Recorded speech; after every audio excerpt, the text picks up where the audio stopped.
At 3 in the morning, when most of the world sleeps in ignorant peace, Tessa Vale drags herself through the door of an all-night diner, blood seeping through her shirt, ribs screaming with every breath. The man who did this, her landlord, her predator, walks free while she can barely stand. But tonight, someone is watching. Someone who doesn't forgive. Someone who will make him pay in ways the law never could. This is the story of how a broken waitress became a survivor, and how a ruthless crime boss chose mercy over violence for the first time in his brutal life. If you want to see justice served and lives rebuilt from ashes, stay until the end. Hit that like button and drop a comment telling me what city you're watching from. I want to see how far this story travels. Quote, the Sterling Diner sat on the edge of Route 9 like a forgotten relic, its neon sign flickering against the darkness of early morning. Inside, the fluorescent lights hummed their familiar tune, casting harsh shadows across red vinyl booths and a counter that had seen better decades. At this hour, the place hosted only insomniacs, truckers, and those with nowhere else to go. Dominic Varela occupied the corner booth, his back to the wall, always to the wall. His coffee had gone cold 20 minutes ago, but he didn't signal for a refill. He never did. The waitress knew better than to approach unless summoned. At 42, Dominic carried himself with the kind of stillness that made people nervous, the kind that suggested violence lived just beneath a carefully maintained surface. His tailored black coat hung on the hook beside him, and even at this ungodly hour, his white shirt remained crisp, his dark hair perfectly combed back. Across from him sat Marcus Reeves, his oldest friend, and the closest thing he had to a conscience, though that wasn't saying much. The Patterson situation is handled, Marcus said quietly, sliding a manila envelope across the table. He won't be a problem anymore. Dominic didn't open it. He never needed to verify Marcus's work. And his family? Relocated. New identities? They don't know who funded it. Marcus paused, studying his friend's impassive face. You're getting soft, Dom. I'm getting strategic, Dominic corrected, his voice low and measured. Dead men create martyrs. Disappeared men create questions that eventually stop being asked. Marcus opened his mouth to respond, but the words died in his throat as the diner's door swung open with such force it slammed against the interior wall. The sound shattered the 3 a.m. quiet like a gunshot. Every head in the diner turned toward the entrance, where a young woman stood swaying in the doorway, one hand pressed against the frame for support, the other clutched to her ribs. Her waitress uniform, different from this diner's, Dominic noted automatically, was torn at the shoulder, the white fabric stained dark in places that made his jaw tighten.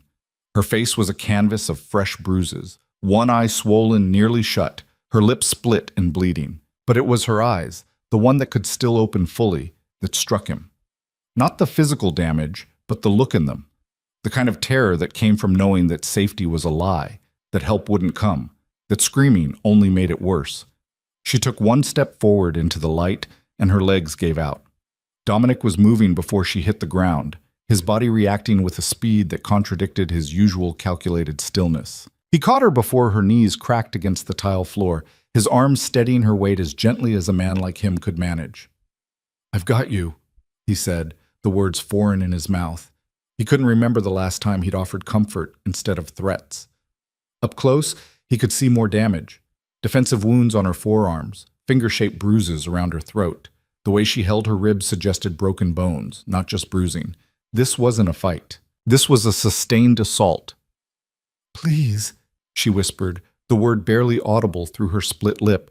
Please, I need… Marcus, Dominic called without looking away from her face. Call Dr. Reeves, now. Tell him it's urgent and personal. The diner had gone completely silent. The late-night cook stood frozen at the grill, spatula in hand. The 2 truckers at the counter stared openly. Even the jukebox seemed to sense the moment, having finished its song and not started another.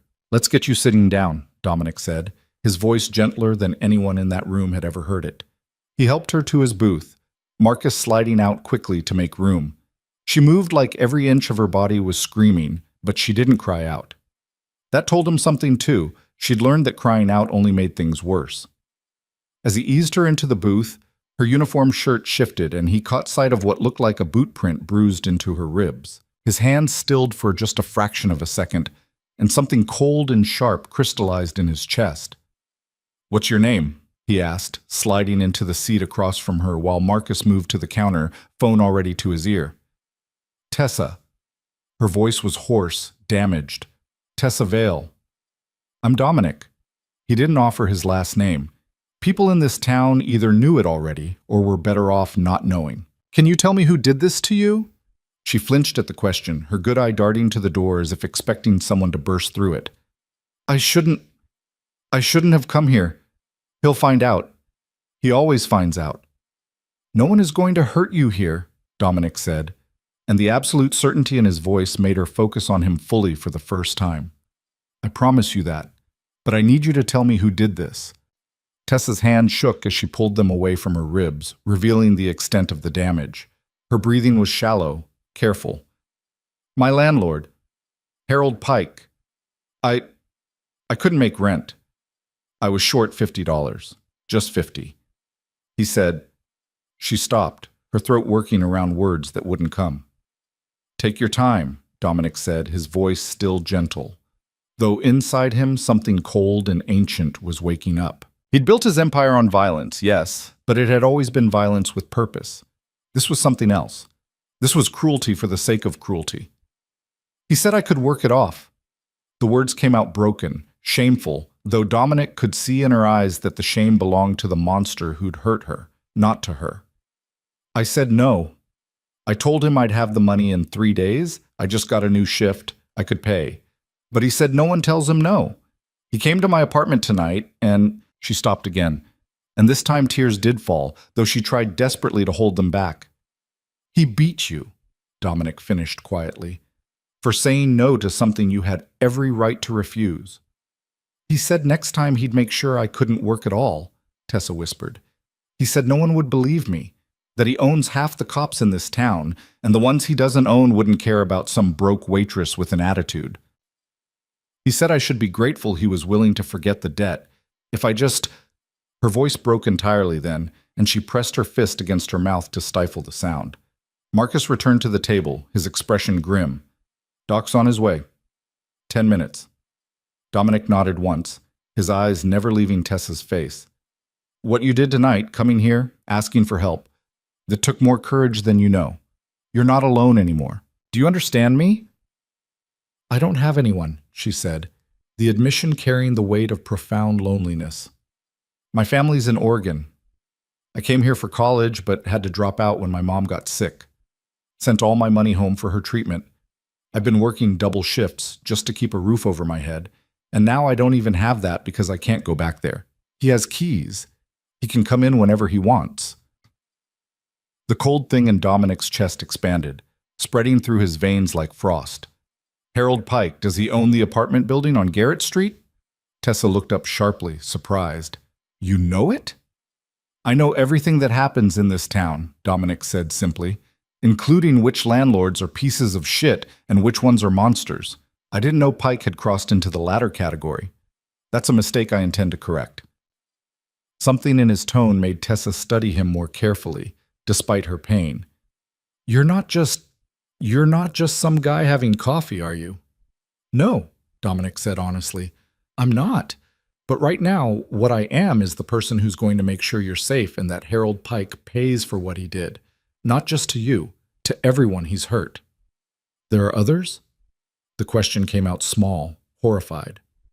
"There are always others," Marcus said quietly from where he stood guard by the booth. "Men like that don't stop at one victim."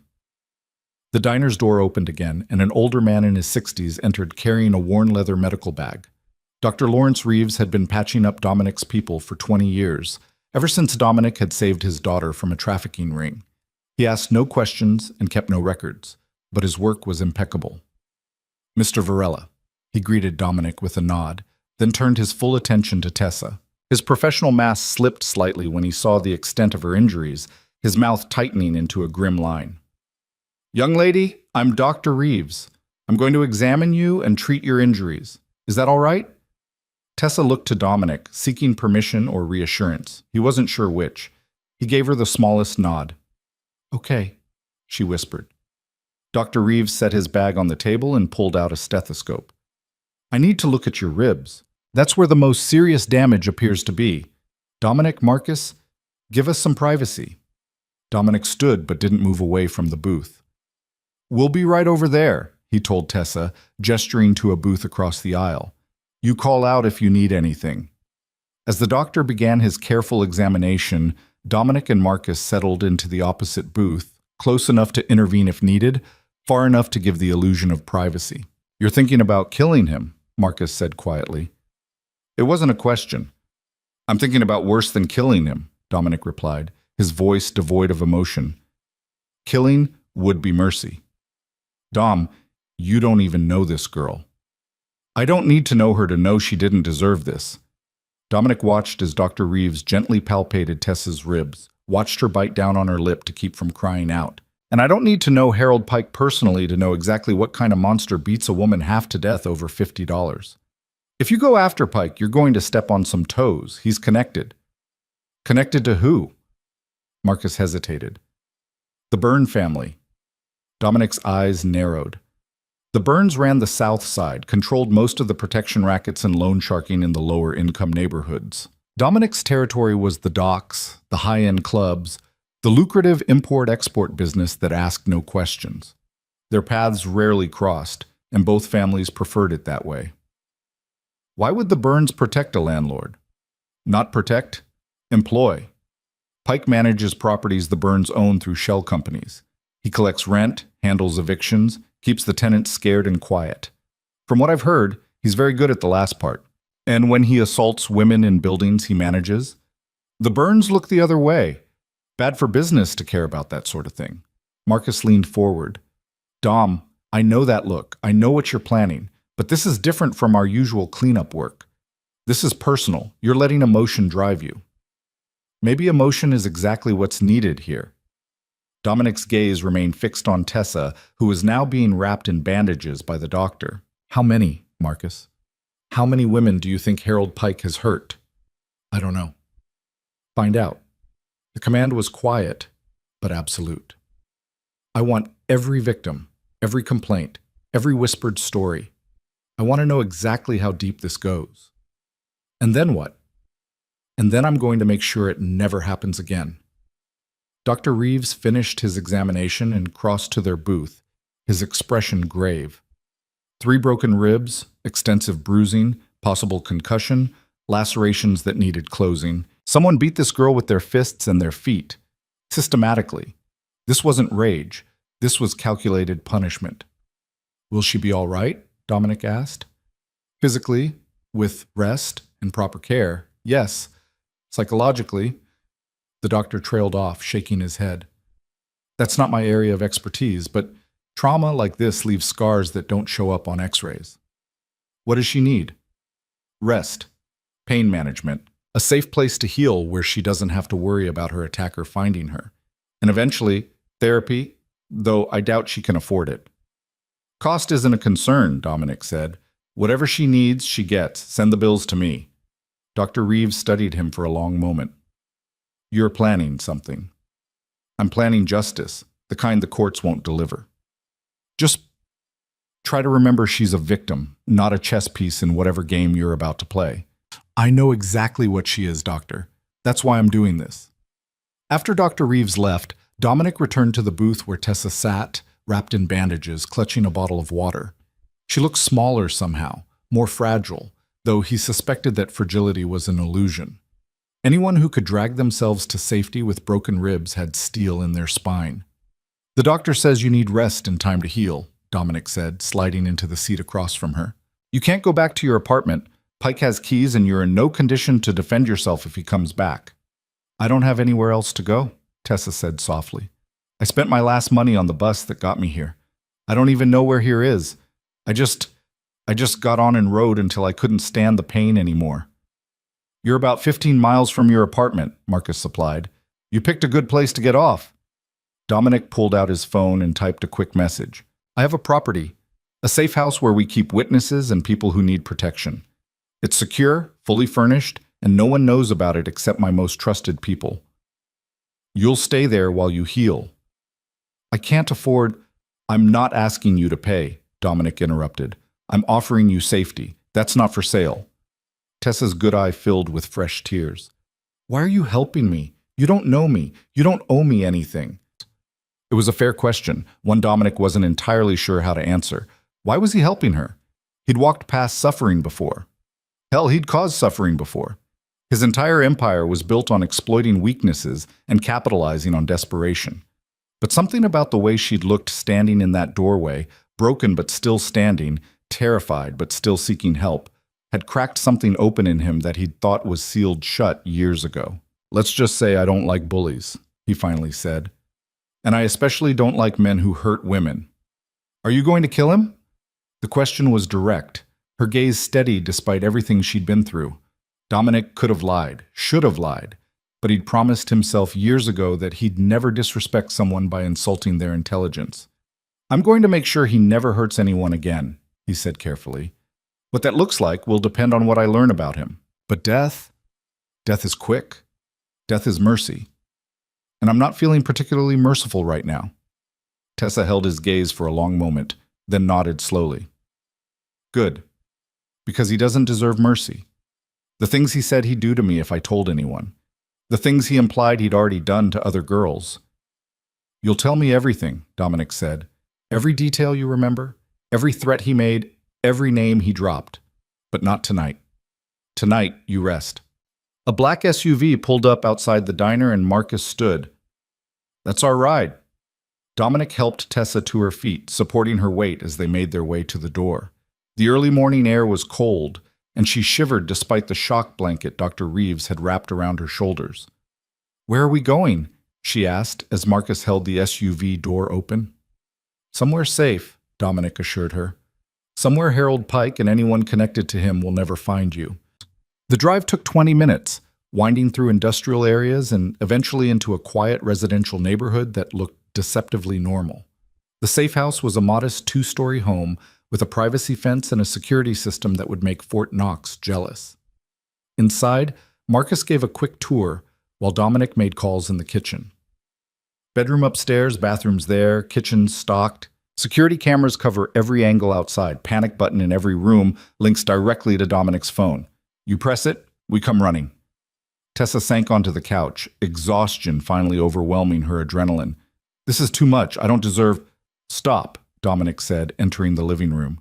You didn't deserve to be beaten half to death. You didn't deserve to be terrorized in your own home. You didn't deserve any of what happened to you. This is just basic human decency. And the fact that it feels like too much tells me how badly the world has failed you. Fresh tears spilled down her cheeks. I don't know how to thank you. You don't need to thank me. You need to rest and heal. Everything else we'll handle. He set a card on the coffee table. That's my personal number. You call it if you need anything, day or night. What happens now? Now you sleep. Tomorrow, when you're ready, you'll tell me everything you know about Harold Pike. And then I'm going to do what I do best. Solve problems. By making them disappear? By making sure they never become problems for anyone else again. After they left Tessa at the safe house with one of Dominic's most trusted guards outside, Marcus drove them back toward the city center as dawn began to break over the horizon. You're going to war over a waitress you met 3 hours ago, Marcus observed. I'm going to war over a principal, Dominic corrected. Today it's Tessa. Yesterday it was someone else. Tomorrow it'll be another victim. Pike isn't an isolated incident. He's a symptom of a system that protects predators and abandons victims. That system exists because people like me let it exist. You're not responsible for every piece of human garbage in this city. No, but I'm responsible for the ones operating under protection I could remove. Dominic stared out the window at the waking city. The Burns protect Pike because he makes them money and keeps their tenants scared. I'm going to make it clear that protecting him is more expensive than cutting him loose. And if they refuse, then I'll remind them why people fear the name Varela. Marcus pulled up to Dominic's downtown penthouse, the building that served as both his home and the unofficial headquarters of his operation. For what it's worth, I think you're doing the right thing, even if it's messy, even if it costs us. Dominic stepped out of the vehicle, then paused, looking back at his oldest friend. Find out everything, every property Pike manages, every woman he's targeted, every complaint that got buried. I want the full picture before I make my move. You'll have it by tonight. As Dominic rode the elevator to the penthouse, he caught his reflection in the polished metal doors. He looked tired, older than his 42 years. The life he'd chosen had carved hard lines into his face, had turned his eyes cold and calculating. But tonight, when he'd caught Tessa as she fell, when he'd promised her safety, for just a moment, he'd felt something other than the constant low-grade anger that fueled his existence. He'd felt purpose, real purpose, not just the endless chess game of criminal enterprise. Maybe Marcus was right. Maybe he was getting soft. Or maybe, for the first time in years, he was finally becoming something more than just a well-dressed monster. The penthouse was dark and silent, the way he preferred it. Dominic poured himself a drink he wouldn't finish and stood at the floor-to-ceiling windows, watching the city wake up beneath him. Somewhere out there, Harold Pike was probably sleeping peacefully, confident in his untouchability, secure in the knowledge that the system protected men like him. That confidence would be shattered soon enough. Dominic pulled out his phone and opened a secure messaging app, typing a single message to his information broker. Harold Pike, every detail, every secret, every sin. I want his entire life mapped out by tonight. The response came back within seconds. Already on it. Marcus gave me the heads up. This one's going to be ugly, boss. Good, Dominic typed back. Ugly means evidence. Evidence means leverage. And leverage means I can destroy him without firing a single shot. He set the phone down and returned his gaze to the city. The sun was fully up now, painting the buildings in shades of gold and orange. It looked peaceful, almost beautiful. But Dominic knew better. Beneath that beautiful surface, predators like Harold Pike operated with impunity, protected by corruption and indifference. The Tessa Vales of the world were expected to suffer in silence, to accept that justice was a luxury they couldn't afford. Well, Dominic could afford it, and he was going to pay for it in blood, money, and whatever else it took to make sure Harold Pike's reign of terror ended. Not because he was a good man, he'd never pretended to be that, but because even monsters could draw lines, even devils could have principles, and Harold Pike had crossed both. By noon, Dominic's phone was vibrating with incoming reports. He'd managed 3 hours of restless sleep before the information started flooding in, each message darker than the last.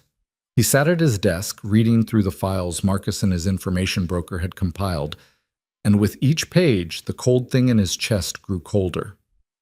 Harold Pike wasn't just a predator, he was a system. The first file contained property records. Pike didn't own the buildings he managed. Those belonged to shell corporations traced back to the Buren family. But he had complete operational control. 17 apartment buildings scattered across the poorest neighborhoods in the city. Over 300 units, rent collected in cash, repairs perpetually delayed, complaints systematically ignored. The second file was worse. Jesus Christ, Dominic muttered, scanning through incident reports that had been mysteriously closed, witness statements that had disappeared, complaints to the police that had resulted in nothing but victim intimidation. The pattern was unmistakable. Harold Pike had been doing this for years, and every time someone tried to stop him, the system protected him. His phone rang. Marcus. Tell me you're reading these files, Marcus said without preamble. I'm reading them. How many women? That we can confirm? 11. That we suspect? Probably triple that. Most won't talk. They're too scared, too broke, or they've already left town trying to escape. Dominic closed his eyes, pressing his thumb and forefinger against the bridge of his nose. 11 confirmed victims, and nobody stopped him. The ones who went to the police got nowhere. 2 filed formal reports. Both were visited by officers who strongly suggested they reconsider their accusations. One of those women moved to another state 3 days later. The other one, Marcus paused. She ended up in the hospital 2 weeks after filing, fell down the stairs according to the report. Except her building doesn't have stairs. Names. I want the names of every cop who buried this. Already compiled. Sending the list now. But Dom, this goes higher than beat cops. Pike has a detective on his payroll, Vincent Caruso. Works in property crimes, conveniently positioned to make sure any complaints about Pike get lost in the system. Dominic's jaw tightened. Caruso. He knew that name. The detective had approached him years ago, looking to supplement his income by providing information about police movements. Dominic had declined the offer, Dirty cops were useful, but ones willing to sell information to the highest bidder were liabilities. Now he knew what Caruso had been doing with his flexible morality. What about the Burns? Do they know what Pike's been doing? They know, Marcus confirmed, his voice grim. I talked to Jimmy Chen. He does bookkeeping for one of their front companies. He says Thomas Byrne got a complaint about Pike 2 years ago. Some tenant advocate group tried to organize, wanted to report him for harassment and unsafe living conditions. Thomas's response was to have Pike evict every person who signed the complaint letter. 32 families out on the street in the middle of winter. And nobody did anything? Who is going to? These are people living paycheck to paycheck. They don't have lawyers. They don't have resources. They barely have hope. Marcus was quiet for a moment. Pike targets women specifically, single mothers, immigrants, anyone without family or support systems. He waits until they're behind on rent, then offers them his solution. The ones who refuse get evicted or worse. The ones who agree, he didn't finish the sentence. He didn't need to. Dominic stood, walking to the windows overlooking the city. Somewhere down there, Harold Pike was going about his day, collecting rent, making threats, destroying lives. And somewhere else, Tessa Vale was lying in a safe-house bed, her ribs wrapped in bandages, trying to process the fact that she'd been beaten half to death for the crime of saying no. Set up a meeting with Thomas Byrne, Dominic said. Tonight, neutral ground. Tell him I want to discuss a mutual problem. He's going to know this is about Pike. Good. Let him prepare his justifications. I want to hear him try to defend keeping a rabid dog on a leash. After Marcus hung up, Dominic made another call. Dr. Reeves, how's our patient? Resting, finally. I checked on her this morning. She barely slept, kept waking up in panic. But the guard you posted has been helpful. His presence seems to calm her. I'm going to need you to do something else for me, Dominic said. I need documentation. Medical records for Tessa and any other victims you can examine. I need it thorough and I need it legal. Something that could hold up in court if necessary. You're actually thinking about going through proper channels? I'm thinking about having every option available, but I need evidence that can't be dismissed or buried.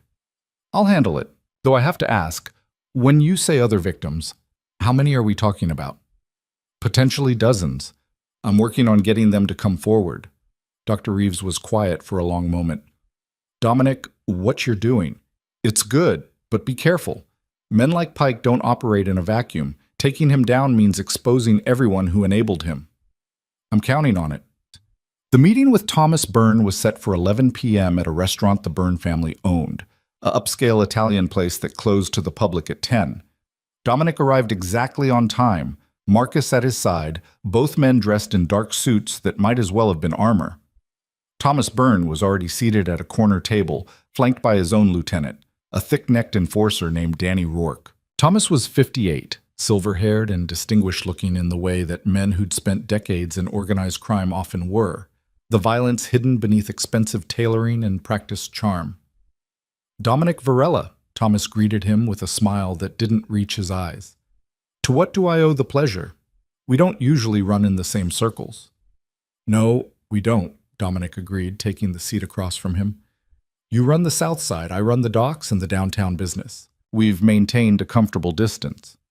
And yet here you are. Thomas poured himself a glass of wine from the bottle on the table. Marcus mentioned something about a mutual problem. I'm curious what problem we could possibly share. Harold Pike. Thomas's expression didn't change, but something flickered in his eyes. Harold manages some properties for me. What about him? He's a rapist and a predator, and you've been protecting him for years. The words landed like a grenade on the table. Danny Rourke's hand moved toward his jacket, but a single look from Thomas stopped him. Those are serious accusations, Thomas said carefully.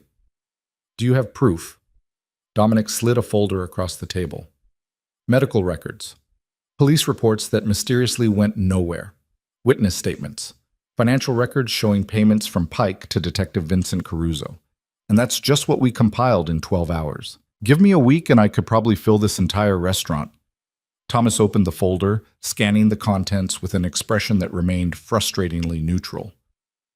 Even if all this is true, and I'm not saying it is, what makes this my problem? Because Pike works for you.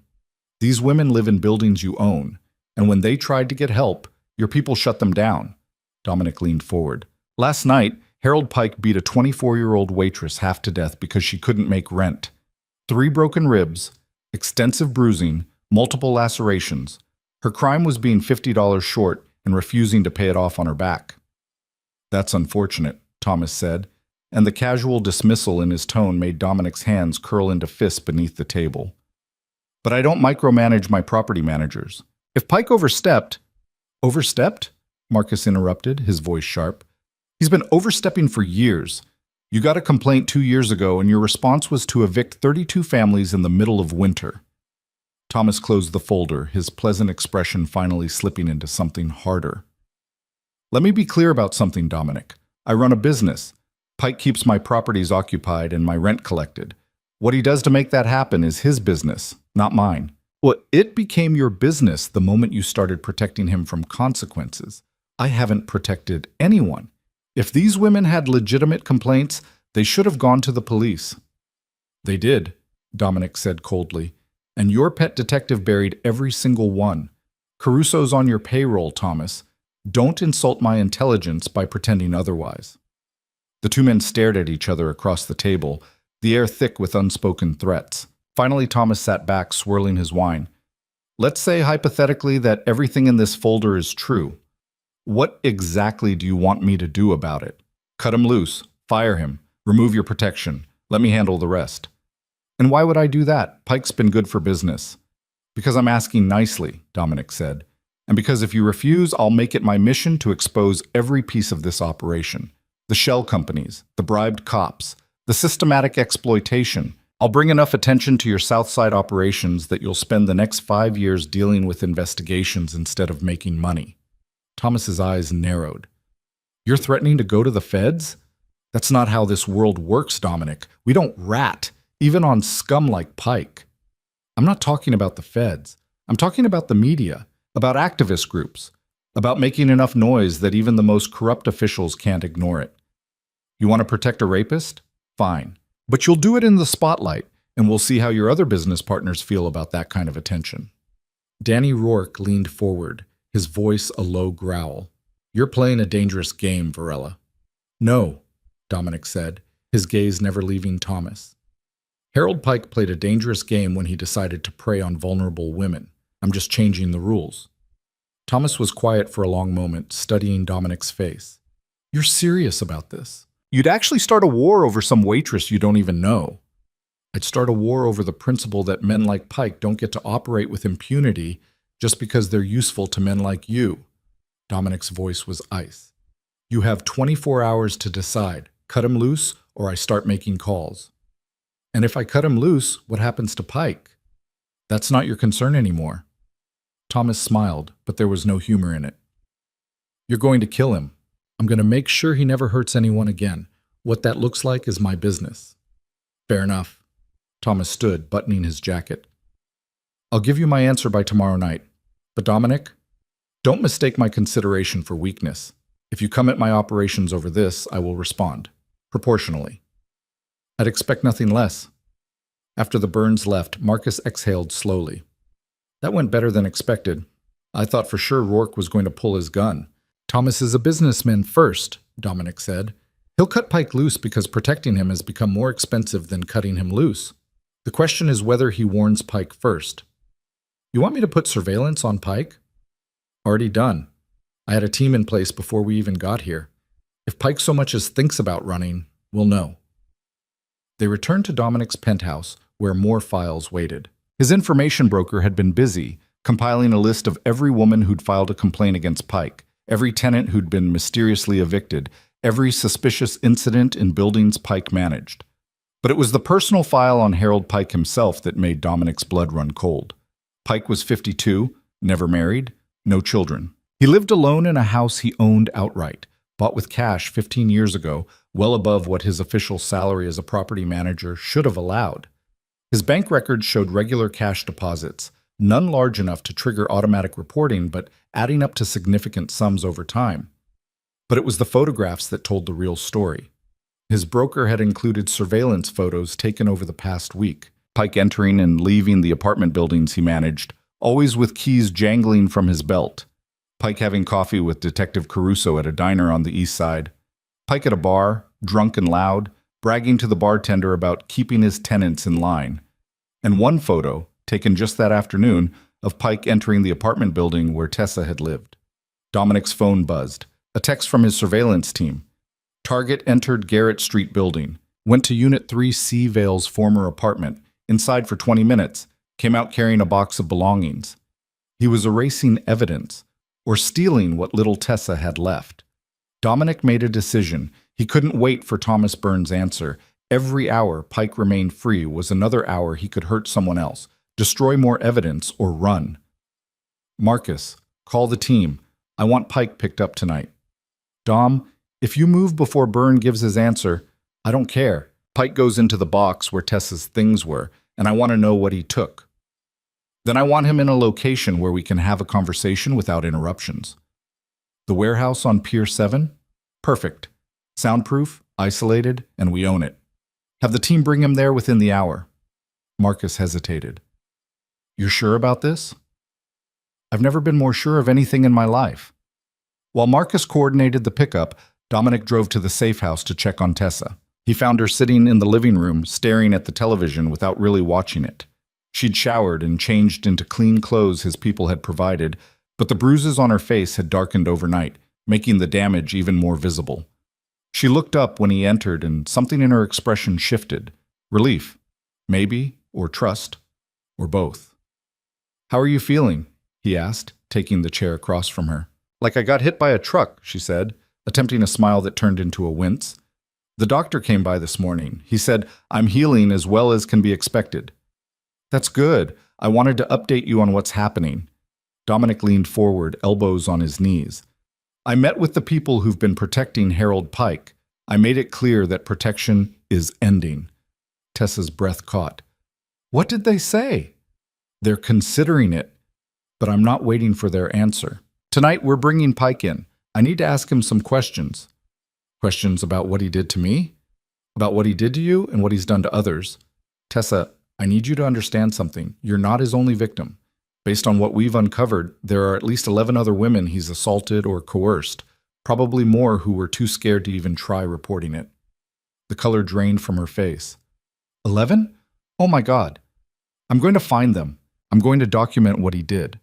And I'm going to make sure every single one of them gets justice. He paused. But I need your help.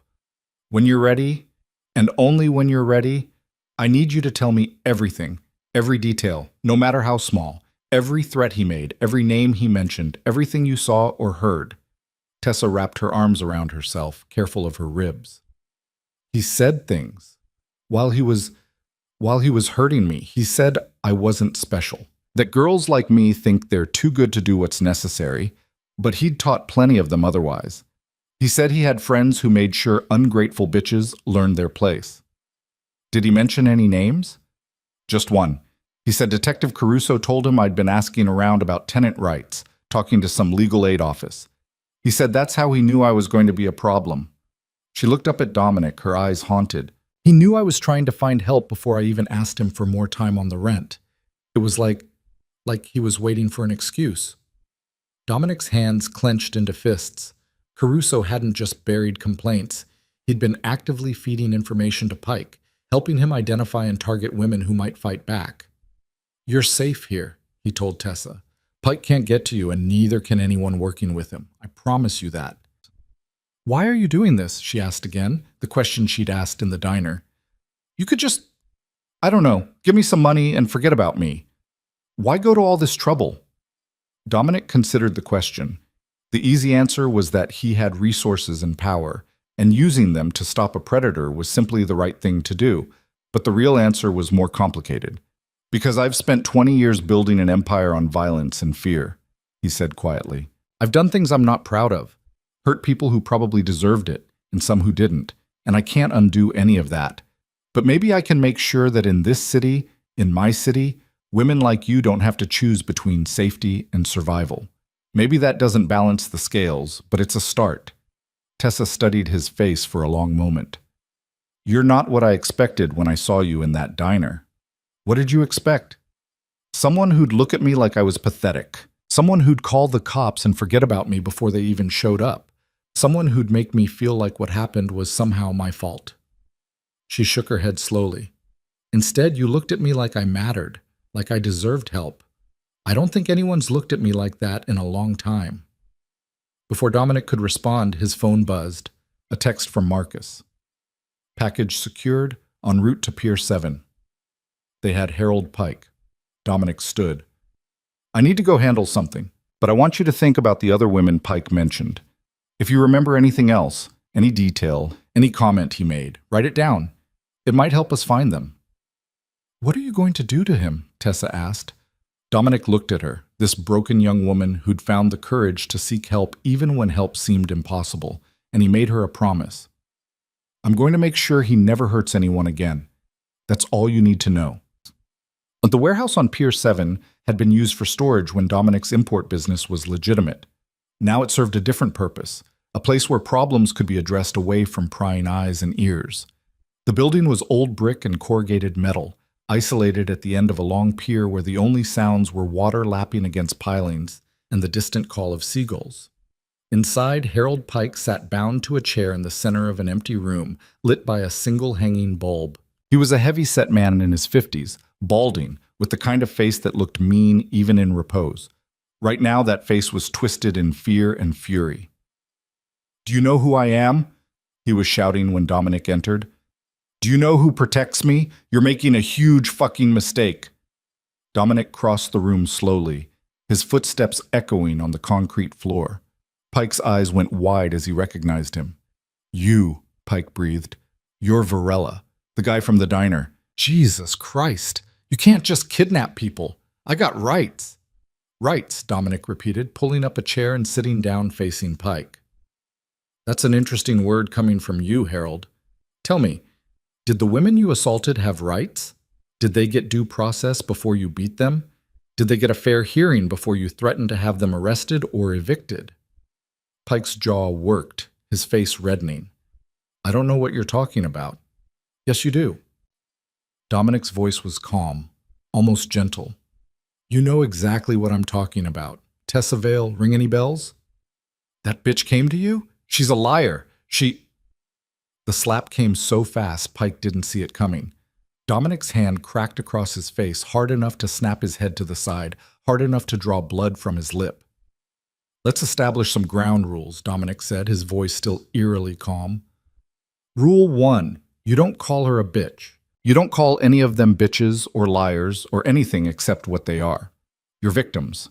Rule 2, you're going to tell me the truth, all of it. Every woman you hurt, every threat you made, every cop you paid off.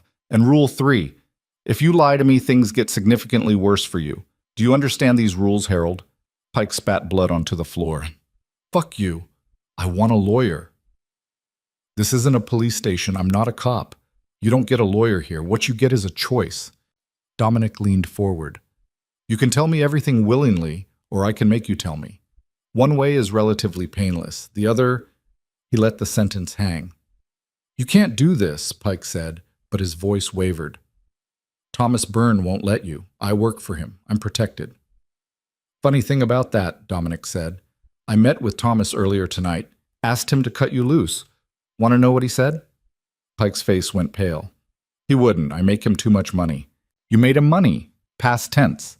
But you also made him a liability. See, protecting you means protecting a documented serial rapist. That's bad for business. Dominic pulled out his phone and showed Pike the folder of evidence. Medical records, police reports, witness statements, financial records showing you paying off Caruso. I have everything, Harold. The only question is whether you cooperate and maybe walk away from this with your life, or whether you make this difficult and end up as fish food in the harbor. Pike stared at the evidence, his face crumbling as he realized the truth. He was alone. The protection he'd counted on was gone. The system that had enabled him had abandoned him. What do you want? He whispered. I want names. Every woman you assaulted or coerced, every location, every detail. Dominic set a recorder on the floor between them. And I want you to confess. All of it, on record. And if I do this, you'll let me go? I'll let you live. Whether you're free or in a cell is up to you. But Harold, the alternative to cooperation is that I let Marcus here have some time alone with you. And Marcus lost his sister to a man like you. He's been very patient, but his patience has limits. Marcus stepped forward from the shadows, and Pike flinched at the cold fury in his eyes. Okay, Pike said, his voice breaking. Okay, I'll talk. Just don't hurt me. Then start talking. And Harold, start with Tessa Vale. I want to hear you say what you did to her, and I want to hear you admit it was wrong. What followed was 3 hours of confession that turned Dominic's stomach. Pike talked, at first reluctantly, then with increasing desperation, as he realized confession was his only path to survival. He named women, described assaults, admitted to systematic coercion and violence. He detailed his arrangement with Detective Caruso, how he'd pay the cop to warn him about complaints and to intimidate witnesses. He confirmed everything Dominic had suspected and revealed horrors he hadn't. By the time Pike finished, Dominic had a complete picture of a predator who'd operated freely for over a decade, destroying lives with impunity because the system protected him and his victims had nowhere to turn. That's everything, Pike said finally, slumping in the chair. That's all of it. Can I go now? Dominic stood, picking up the recorder. No, now comes the restitution. What? You own a house. You have bank accounts. You have assets. You're going to sign all of it over. The house gets sold. The money gets divided among your victims. Every cent you have goes to helping them rebuild what you destroyed. That's everything I have. You can't just take everything? I can and I will. Marcus, bring in the papers. Marcus produced a stack of legal documents, transfers of property, access to bank accounts, a comprehensive confession that would hold up in any court. Sign them, Dominic ordered. And if I refuse? Then I release this recording to every news outlet in the city, along with all the evidence we've compiled. You'll be arrested, tried, and convicted. And in prison, Harold, men like you don't last long, especially when it's known what you did. Dominic leaned down until they were eye to eye.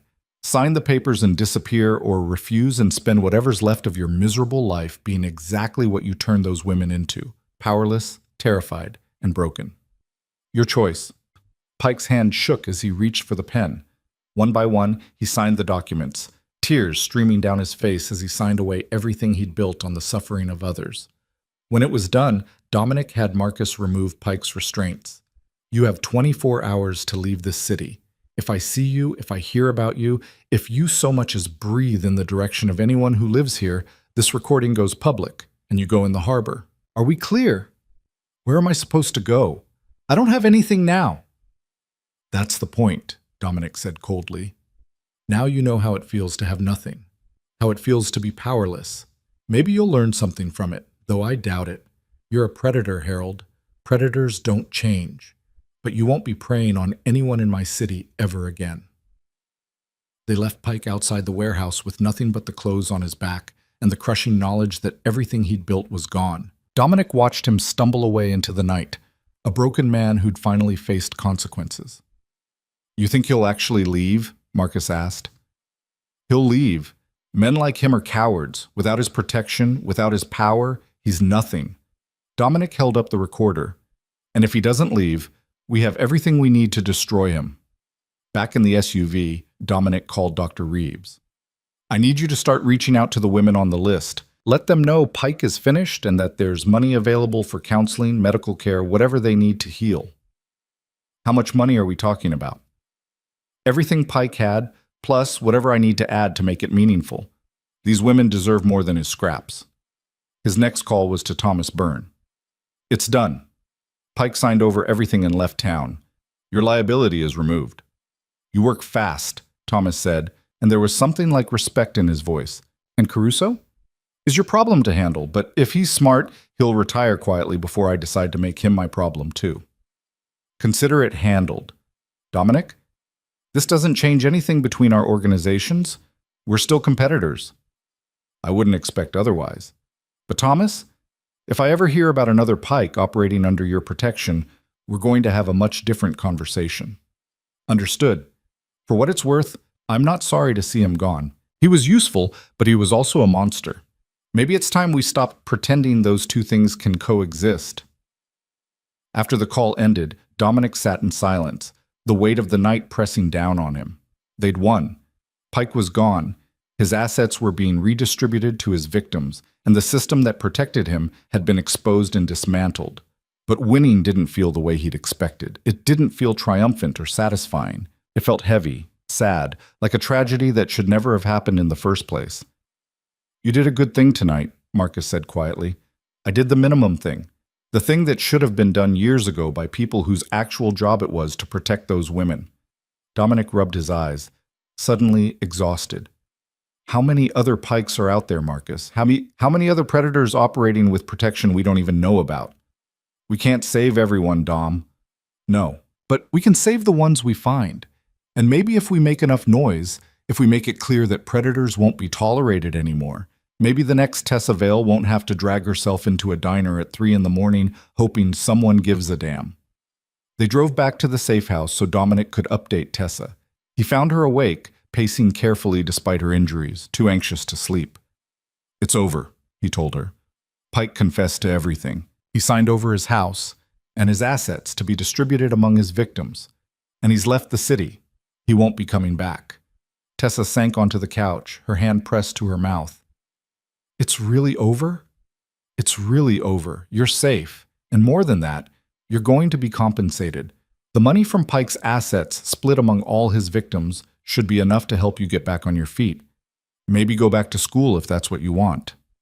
"I can't believe this," she whispered. "Yesterday I thought my life was over. I thought I'd always be running, always be scared, and now you get to decide what comes next, on your terms, without fear." She looked up at him, tears streaming down her face, but for the first time since he'd met her, they weren't tears of pain or terror. They were tears of relief, of release, of a burden finally lifted. "Thank you," she said. "I know I keep saying it, but thank you. You gave me my life back." "You gave yourself your life back," Dominic corrected gently. "You're the one who walked into that diner asking for help. You're the one who survived. You're the one who's going to heal and move forward. I just removed the obstacle." As he drove away from the safe house, Dominic felt something shift inside him. The cold thing in his chest that had driven him for so long, the anger, the cynicism, the certainty that the world was irredeemably dark, had cracked just slightly. Maybe there was room in his world for something other than violence and power. Maybe he could be more than just a well-dressed monster. Maybe, for the first time in 20 years, he could be someone who protected instead of destroyed. It was a strange feeling, uncomfortable, unfamiliar, but not entirely unwelcome. The discovery came 3 days later, buried in the financial records Marcus had been methodically combing through. He called Dominic at 7 in the morning, his voice tight with barely controlled rage. "We missed something big." Dominic was already awake, had been for hours, unable to shake the feeling that Pike's confession had been too easy, too complete. Men like that always held something back, always had one more secret buried beneath the ones they revealed. "Tell me," he said, setting down his coffee. "Pike's bank records show regular payments to a shell company called Meridian Property Holdings. I traced it back. It's owned by Vincent Caruso and 2 other cops. But that's not the worst part. Meridian owns 4 apartment buildings that Pike managed, buildings we thought belonged to the Byrne family." Dominic's hand tightened on the phone. Caruso owned the buildings? Partial ownership, but yes. Which means he wasn't just taking bribes to bury complaints, he was directly profiting from Pike's operation. Every time Pike coerced a woman into paying rent in other ways, Caruso was getting his cut. Marcus paused. "Dom, if Caruso was this deep in it, he's not going to just walk away. Pike leaving town makes him vulnerable. He's going to try to cover his tracks." "How would he do that?" "By eliminating anyone who could connect him to Pike's crimes.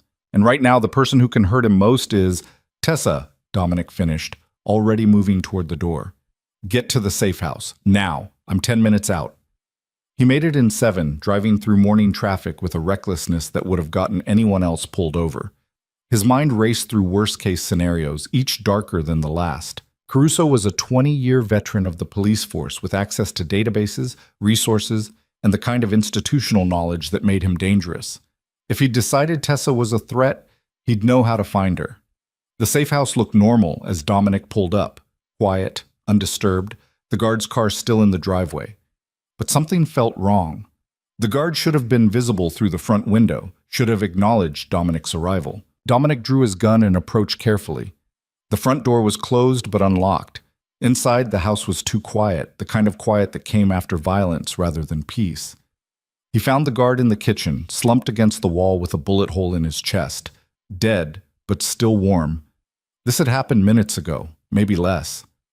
"Tessa," Dominic called out, moving through the house with his weapon raised. "Tessa, if you can hear me, make a sound." The bedroom upstairs was empty. The bed made, her clothes still in the closet. The bathroom showed signs of a recent shower. She'd been here, had probably been getting ready for the day when a crash from the basement made him freeze. The safe house had a basement, reinforced and soundproof, designed as a panic room if anyone ever breached the upper floors. Tessa must have heard the guard being shot and run. Dominic moved to the basement door, listening. He could hear voices now, one male, one female. Caruso had found her. "I don't want to hurt you," Caruso was saying, his voice echoing up the stairs. "I just need you to understand something. Harold Pike was a criminal, and criminals lie. Whatever he told Varela about me, it's not true. I'm a cop. I protect people." "You protected him." Tessa's voice was shaking but defiant. "You helped him hurt women, and you made money from it. I saw the records. Dominic showed me everything." "Dominic Varela is a mobster and a killer. You really think he's the good guy here? He's using you to get at me, to damage the police department. Once he's done with you, he'll throw you away like garbage." "He's done more to help me in 3 days than the entire police department did in 3 years, Tessa shot back. "I filed 2 reports about Pike. 2. And both times, officers came to my door and told me to drop it. One of them said if I kept making trouble, I'd regret it. Was that you? Did you threaten me?" The silence that followed was answer enough. Dominic eased down the stairs, staying close to the wall, his gun steady. He could see them now, Caruso at the bottom of the stairs, his service weapon drawn, and Tessa backed into the corner of the panic room, holding what looked like a heavy wrench she'd grabbed from the tool cabinet. "Put the wrench down," Caruso said. "You're making this harder than it needs to be." "You're going to kill me anyway," Tessa said. "At least this way I go down fighting." "I'm not going to kill you. I'm going to arrest you for filing false reports and for conspiracy with a known criminal organization. You'll spend the next 10 years in prison, and by the time you get out, no one will remember Harold Pike or care about what happened to some waitresses." "That's your plan? Frame her?" Dominic stepped into view, his gun aimed at Caruso's head. "Detective, I'd strongly suggest you lower your weapon." Caruso spun, his gun swinging toward Dominic, but he was too slow. Dominic had already closed the distance, disarming him with a brutal efficiency born of decades of violence. The gun clattered to the concrete floor, and Caruso stumbled backward, his hand going to his empty holster. "You killed my guard," Dominic said, his voice deadly quiet. "You broke into my property. You threatened my witness, and you did it all in a police uniform, which makes it worse." "I'm a cop," Caruso said, trying to recover his authority. "You assault me. You're assaulting an officer of the law. You're a dirty cop who's been covering up sexual assaults for profit. The law stopped protecting you the moment you betrayed your oath." Dominic kicked Caruso's gun across the room, out of reach. "Tessa, are you hurt?" "I'm okay," she said, though she was shaking badly. "He shot David." "The guard. He just walked up and shot him." "I know, I'm sorry." Dominic kept his gun trained on Caruso. "Marcus is on his way. We're going to handle this." "You can't handle this," Caruso said, recovering some of his confidence. "I'm a decorated detective. You think you can make me disappear like you did Pike? The entire department will come down on you. The entire department is going to have its hands full explaining how one of their detectives owned property with a serial rapist and took bribes to bury assault complaints." Dominic smiled, and it was not a pleasant expression. "See? I've been documenting everything. Every payment you received from Pike, every complaint you buried, every building you profited from. And I've been very careful to make sure copies of all that evidence are with people who will release it if anything happens to me or to Tessa." Caruso's face went pale. "You're bluffing." "Am I? You want to test that theory? Because I'm happy to call the FBI right now and turn over everything I have. If Financial crimes, civil rights violations, racketeering, they'll put you away for 20 years minimum. If you had real evidence, you would have already gone to them. I didn't go to them because I wanted to give you a chance to do the right thing, to retire quietly, turn in your badge, and disappear. But you chose to come after Tessa instead. You chose to kill an innocent man. So now we're past the point of mercy. Marcus appeared at the top of the stairs, his gun drawn, his face grim when he saw his cousin David's body in the kitchen. He's dead? Yeah, Dominic said. Caruso killed him. Marcus's hand tightened on his weapon, and for a moment Dominic thought he might actually shoot the detective right there. But Marcus had better control than that. He came down the stairs slowly, his eyes never leaving Caruso's face. David had 3 kids, Marcus said quietly. 3 kids who are going to grow up without a father because you needed to cover your ass. It was self-defense, Caruso stammered. He reached for his weapon. David's weapon is still holstered, Dominic observed. I checked. So that's another lie to add to your list. Caruso looked between them, seeming to realize for the first time how much trouble he was actually in. What are you going to do to me? We're going to let the system handle you, Dominic said. The real system, not the corrupt one you've been hiding behind. Marcus, call Agent Sarah Chen at the FBI. Tell her we have a dirty cop, a dead witness protection guard, and enough evidence of corruption to keep her busy for months. You're seriously turning me over to the feds? Caruso's voice cracked. You're a criminal. You kill people. I never claimed to be a good man, Dominic said, but I keep my word. I told Tessa she'd get justice. Real justice, not the fake kind you've been peddling for years. So yes, detective, you're going to face trial. You're going to be held accountable for every life you helped destroy. They'll offer me a deal. I'll give them bigger fish. I can give them the Burns, their whole operation. The Burns already cut ties with Pike's operation. They're clean on this. But even if they weren't, you think your testimony as a corrupt cop is worth anything? You're toxic, Caruso. No prosecutor is going to touch a deal with you. The FBI arrived within the hour. Not a regular response team, but Agent Sarah Chen herself, a woman Dominic had worked with before when their interests aligned. She was smart, ruthless, and had no patience for dirty cops. Mr. Varela, she greeted him formally, though they both knew their relationship was more complicated than that. You called about a corrupt detective in a homicide? Detective Vincent Caruso shot and killed David Reeves, a security guard in my employ. He did it while attempting to intimidate a witness in an ongoing sexual assault case. I have documentation of Detective Caruso's involvement in a criminal enterprise with Harold Pike, including financial records showing Caruso owned property that Pike used to target vulnerable women. Agent Chen's eyebrows rose. That's quite an accusation. It's quite a lot of evidence. Dominic handed her a flash drive. Everything's on there. Bank records, property deeds, Pike's confession implicating Caruso, witness statements from multiple victims. I've been thorough. She pocketed the drive, then looked at Caruso, who was now handcuffed and sitting on the basement stairs.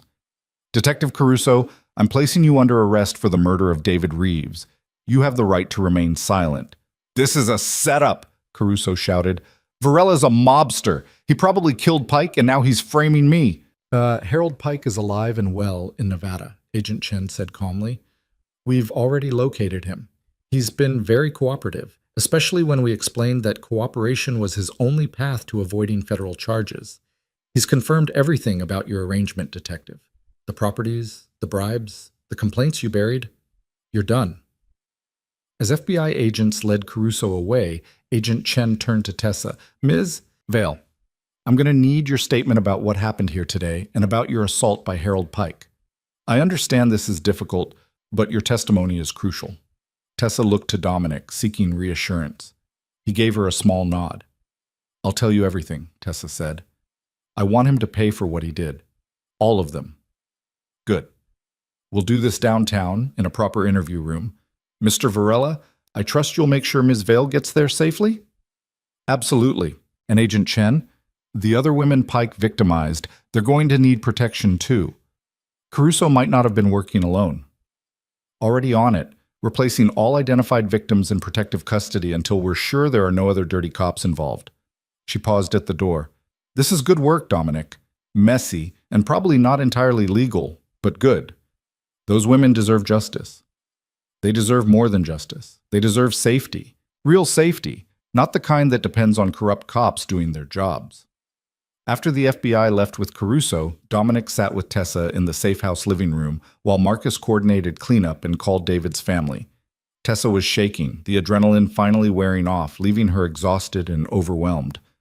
"He was going to kill me," she said quietly. "If you hadn't come. But I did come. And you fought back. You didn't freeze, didn't give up. You grabbed a weapon and you stood your ground." I was terrified. Being brave doesn't mean not being afraid. It means being afraid and fighting anyway. Dominic leaned forward, his expression serious. "Tessa, this isn't over. The FBI investigation is going to take months, maybe longer. You're going to have to testify, probably multiple times. It's going to be difficult." "I know, but I want to do it. Those other women deserve to see these men held accountable. And maybe if I testify, it'll help them feel safe enough to come forward too. Some of them already are. Dr. Reeves has been reaching out, offering medical care and counseling. Several women have agreed to speak with the FBI. Your courage is inspiring theirs." Tessa's eyes filled with tears. "I don't feel courageous. I feel broken." "You're not broken. You're healing. There's a difference." Dominic stood, walking to the window. "I'm going to move you to a different safe house, somewhere even more secure. The FBI will have their own protection, but I want redundancy. And I'm going to have Marcus run background checks on every cop who's going to be involved in your case. Do you trust the FBI?" "More than I trust the local police, that's for sure. Agent Chen is solid. She won't let this case get buried." Over the next few weeks, the investigation expanded in ways Dominic hadn't anticipated. The FBI's digging into Caruso's finances revealed connections to other corrupt cops, to property schemes in multiple cities, to a network of exploitation that stretched far beyond Harold Pike's personal crimes. The local news picked up the story, running headlines about police corruption and systemic failure to protect assault victims. Community activists organized protests outside the police station, demanding reform and accountability. The mayor promised investigations. The police chief resigned in disgrace. And through it all, Tessa healed. Her ribs mended, the bruises faded. She started physical therapy to rebuild her strength, started counseling to process her trauma. Dominic made sure she had the best care money could buy, and he visited regularly, checking on her progress.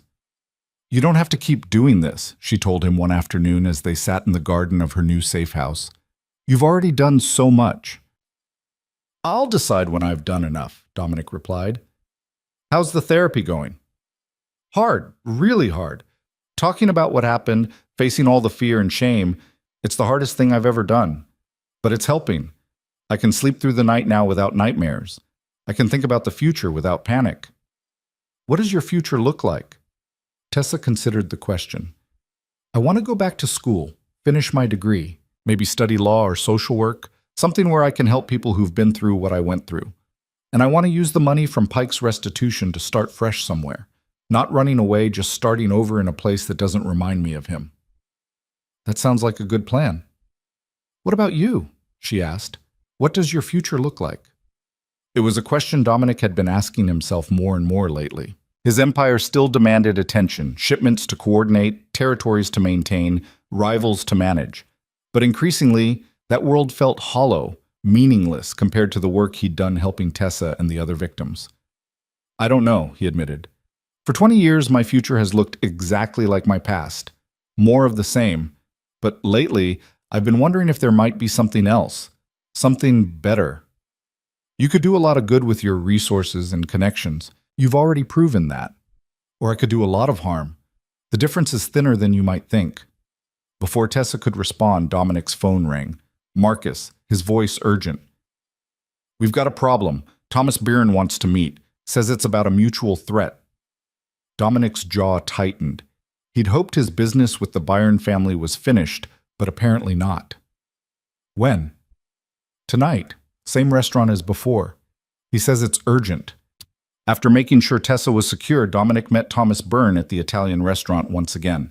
This time, Thomas looked worried rather than merely cautious, his usual polished demeanor cracking around the edges. "Thank you for coming," Thomas said as Dominic sat down. "I need your help." Those 4 words, coming from Thomas Byrne, were remarkable.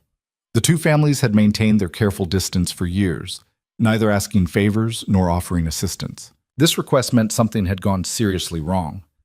"I'm listening," Dominic said. Pike's confession to the FBI didn't just implicate Caruso. It implicated other people, people I do business with, people who are now very nervous about what else might come out. Some of them want to tie up loose ends. By loose ends, you mean witnesses. Specifically, they mean Tessa Vale. Word on the street is there's a contract out on her. $50,000 to whoever eliminates the problem before she can testify. Dominic's hand clenched into a fist on the table. Who put out the contract? I don't know. Could be one of Caruso's friends on the force trying to protect themselves. Could be someone from Pike's network we haven't identified yet. Could be any number of people who have reasons to want this case to go away. Thomas leaned forward. I'm telling you this because cutting Pike loose was the right call, even if it's causing me headaches now. But I draw the line at murdering witnesses. That's a line we don't cross. Some people already crossed it when they killed my guard. Which is why I'm here. You need more protection on that girl, and you need to find out who put out the contract before they find someone desperate or stupid enough to take it. Dominic stood. Thank you for the warning. I'll handle it. Dominic, Thomas called as he reached the door. The people we deal with, the world we operate in, it's built on violence. But there are rules. Lines that keep us from being complete monsters. Going after that girl after what she's already been through? That crosses every line. So whatever you need to do to keep her safe, you have my support. No strings attached. It was as close to an alliance as the two families had ever come, and Dominic recognized the significance. I'll remember that. The next 72 hours were a blur of activity. Dominic moved Tessa to a third location, this one a penthouse apartment in a building he owned outright, with security that rivaled a military installation. He brought in additional guards, installed new cameras and alarm systems, and made it clear to everyone in his organization that protecting Tessa Vale was the top priority. Marcus worked his contacts, trying to trace the contract back to its source. The information came in pieces. A conversation overheard in a bar, a phone call intercepted, a money transfer tracked through shell accounts. Slowly, a picture emerged. The contract hadn't come from a cop or from Pike's network. It had come from someone Dominic hadn't even considered, Pike's younger brother, Robert Pike, a mid-level accountant who'd been handling money laundering for Harold's operation. Robert Pike filed a missing persons report on his brother 3 days ago, Marcus explained as they reviewed the evidence. Claims Harold disappeared and he's worried, but the real worry is that Harold's confession is going to expose Robert's involvement in the money laundering. He figures if Tessa can't testify, the case falls apart and he stays clean. Where's Robert Pike now? Living in Harold's old house, the one Harold signed over before he left town. Apparently Harold never told his brother about the transfer, so Robert's been squatting there, probably going through Harold's remaining possessions, looking for anything incriminating. Dominic smiled, and it was not a pleasant expression. Then, let's pay Robert a visit. They found Robert Pike exactly where Marcus said he'd be, drunk and paranoid in his brother's former house, surrounded by boxes of documents he'd been frantically shredding. When Dominic and Marcus entered through the unlocked back door, Robert barely had time to react before Marcus had him pinned against the wall. You put a contract out on Tessa Vale, Dominic said, his voice calm despite the fury burning in his chest. That was a mistake. I don't know what you're talking about, Robert stammered. I'm just looking for my brother. He's missing, and I'm worried. Your brother is in Nevada, cooperating with the FBI, and you know it because you've been calling his phone every day begging him not to give them your name. Dominic held up his own phone, showing a log of intercepted calls. We've been monitoring Harold's phone. Every word you said about wanting to kill the waitress before she testifies. We have it recorded. Robert's face crumbled. Please, I didn't mean it. I was just upset, just venting. I would never actually hurt anyone. You put $50,000 into an escrow account tied to the contract. That's not venting. That's attempted murder. Dominic pulled out a chair and sat down, gesturing for Marcus to release Robert, who collapsed into another chair shaking. Here's what's going to happen. You're going to call off the contract. You're going to turn yourself in to the FBI and confess to money laundering and conspiracy to commit murder. And you're going to give them every detail about Harold's operation, every account, every property, every person involved. If I do that, I'll go to prison. Yes, you will, but you'll be alive. Whereas if you don't cooperate, if anything happens to Tessa Vale or to me or to anyone I care about, the recording of you ordering her death goes to the FBI and you spend the rest of your life in a maximum security prison. Dominic leaned forward. Or you could always try running, but I'll find you. And when I do, prison will seem like a mercy. Robert Pike made the call to cancel the contract that night, then turned himself in the next morning with a lawyer and a full confession. Agent Chen was thrilled. Robert's information led to the exposure of an entire money laundering network that had been operating for over a decade. When Dominic told Tessa the contract had been canceled and Robert was in custody, she cried from relief and exhaustion. "When does it end?" she asked. "When do I get to stop looking over my shoulder?" "Soon," Dominic promised. "The FBI has everyone now: Harold, Caruso, Robert, and a dozen other people caught up in the investigation. Once they all plead out or go to trial, once the story is public and the system has been exposed, there won't be any reason left to silence you. You'll be able to testify safely and then move on with your life." "Will you still be part of that life?" The question was quiet, almost shy. "After all this is over, will I still see you?" Dominic hadn't expected the question, hadn't prepared an answer. The truth was, he'd been thinking about that too. About what came after, when Tessa didn't need his protection anymore, when the crisis had passed and they were just two people who'd met under terrible circumstances. "Do you want me to be?" he asked. "Yes," she said simply. "You've shown me what real protection looks like, what real kindness looks like. I know what you are, what you do. I'm not naive about that, but I also know that you saved my life and you asked for nothing in return. That matters. I'm not a good man, Tessa. Maybe not, but you're a good man to me, and right now, that's enough." 3 weeks later, the case against Vincent Caruso went to trial. The evidence was overwhelming: financial records, Harold Pike's testimony, statements from multiple victims, the recorded conversation about covering up crimes. The jury deliberated for less than 4 hours before returning guilty verdicts on all counts. Caruso was sentenced to 35 years in federal prison. Robert Pike pled guilty to money laundering and conspiracy and received 15 years. Harold Pike, in exchange for his cooperation, received 10 years in a minimum security facility and permanent exile from the state upon release. And Tessa Vale, along with 10 other women who'd found the courage to come forward, received a settlement from Meridian Property Holdings and the Byron family totaling $3 million, money that would help them rebuild their lives and move forward from the trauma. On the day the verdicts were announced, Dominic took Tessa to dinner at a quiet restaurant far from the courthouse and the media circus. She looked different now, healthier, stronger, the haunted look in her eyes replaced with something that resembled hope. "It's really over," she said, almost disbelieving. "They're going to prison. We're safe." "You're safe," Dominic confirmed, "and you're free to build whatever life you want now."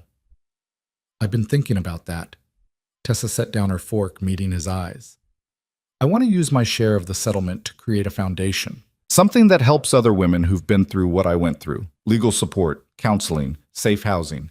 Everything I needed but couldn't afford." "That's a beautiful idea.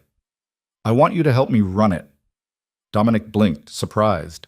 "Tessa, I know it's not your world, but you have connections, resources, and you understand how the system works. Most importantly, you care. I saw that from the first night. You could build something with me that actually makes a difference." He thought about his empire, about the violence and moral compromises that had defined his life for 20 years, thought about the cold satisfaction of power and the hollow victories it brought. And he thought about the moment in the diner when he'd caught a broken young woman and promised her safety, and how that single act had changed something fundamental in him. "I'll help you," he said, "however you need me." Tessa smiled, genuinely smiled, and in that moment Dominic saw the woman she was becoming, not a victim, not broken, but a survivor ready to build something meaningful from the ashes of her suffering. Outside, the city continued its endless rhythm, indifferent to their story. But somewhere in that city, there were other women like Tessa, trapped in situations they couldn't escape, waiting for someone to care enough to help. And now perhaps someone would. The foundation took shape faster than Dominic had anticipated. Within 2 months of the verdicts, Tessa had secured nonprofit status, leased office space in a renovated building downtown, and begun reaching out to the other women from Pike's case. She worked with a determination that bordered on obsession, as if building something good from her suffering was the only way to make sense of what had happened. Dominic watched her transform from survivor to advocate with something close to awe. She'd hired a small staff, a legal coordinator, a counselor, and an administrative assistant, and together they'd created a support system that addressed every gap Tessa had encountered when she'd needed help. Free legal representation for housing disputes and assault cases, emergency grants for women fleeing dangerous living situations, partnerships with therapists who specialized in trauma, a hotline that actually answered. They'd named it the Veil Foundation, and its mission was simple: ensure that no woman had to stumble into a diner at 3 a.m. hoping someone would care. "We've got our first outside case," Tessa announced one morning, entering Dominic's office at the foundation with a file folder. He'd taken a position as security director, a role that let him leverage his connections while maintaining distance from his other business. Woman named Carmen Ruiz. She's being harassed by her landlord, same pattern as Pike. Late rent, inappropriate propositions, threats of eviction. Dominic took the folder, scanning the details. Carmen was 31, single mother of 2, working as a nurse at the county hospital. Her landlord, a man named Stuart Vance, owned a dozen apartment buildings in the manufacturing district. The complaints followed a familiar pattern: missed maintenance, arbitrary fees, and increasingly aggressive demands for payment in forms that had nothing to do with money. "Has she gone to the police?" Dominic asked. "She tried. They told her it was a civil matter and suggested she hire a lawyer." Tessa's expression was grim. "She can't afford a lawyer, which is exactly what Vance is counting on. Set up a meeting. I want to hear her story directly." Carmen Ruiz came to the foundation office 2 days later, her hands clasped tightly in her lap as she sat across from Dominic and Tessa. She had the exhausted look of someone working double shifts and still falling behind, dark circles under her eyes, and worry lines that aged her beyond her years. "Thank you for seeing me," she said quietly. "I didn't know where else to turn. My sister saw an article about your foundation and told me to call." "You did the right thing," Tessa assured her. "Tell us what's been happening." Carmen's story spilled out in fragments. Vance showing up at her apartment unannounced. Comments about how a woman like her could make things easier on herself. Hints that he could reduce her rent if she was friendlier. When she'd complained to the property management company, she'd been told Vance was an independent contractor, and they couldn't control his behavior. When she'd fallen behind on rent after her car broke down, Vance had become aggressive, cornering her in the hallway, making explicit offers. "Last week, he let himself into my apartment while I was at work," Carmen said, her voice shaking. "My kids were at school, thank goodness, but he was just there when I got home, sitting on my couch. He said he wanted to talk about my late payment, but the way he looked at me—" She stopped, wiping her eyes. "I can't afford to move. I've looked at other places, but the security deposits are too high and my credit is shot from medical bills when my son was sick last year. I'm trapped." Dominic recognized that trapped feeling, had seen it in Tessa's eyes that first night. It was the look of someone who'd exhausted every legitimate option and found them all closed. "You're not trapped anymore," he said. "We're going to handle this." "How? I can't prove he's harassing me. It's his word against mine." "Then we'll get proof," Dominic said, "and we'll make sure Stuart Vance understands that harassing tenants comes with consequences." Over the next week, Dominic had Marcus run surveillance on Vance. What they found was worse than Carmen's complaint suggested. Vance wasn't just targeting her. He had a pattern spanning years, across multiple buildings, with at least 6 other women reporting similar harassment. Like Pike, he'd found a system that worked and exploited it ruthlessly. Unlike Pike, Vance didn't have powerful protection. He was a small-time operator, a predator who'd slipped through cracks in the system but hadn't bothered building the kind of network that would shield him from exposure. That made him vulnerable in ways Pike never had been. Dominic scheduled a meeting with Vance under the guise of representing a client interested in purchasing one of his buildings. They met at a coffee shop, Vance arriving in a cheap suit and cheaper cologne, already counting his commission before he'd even heard the offer.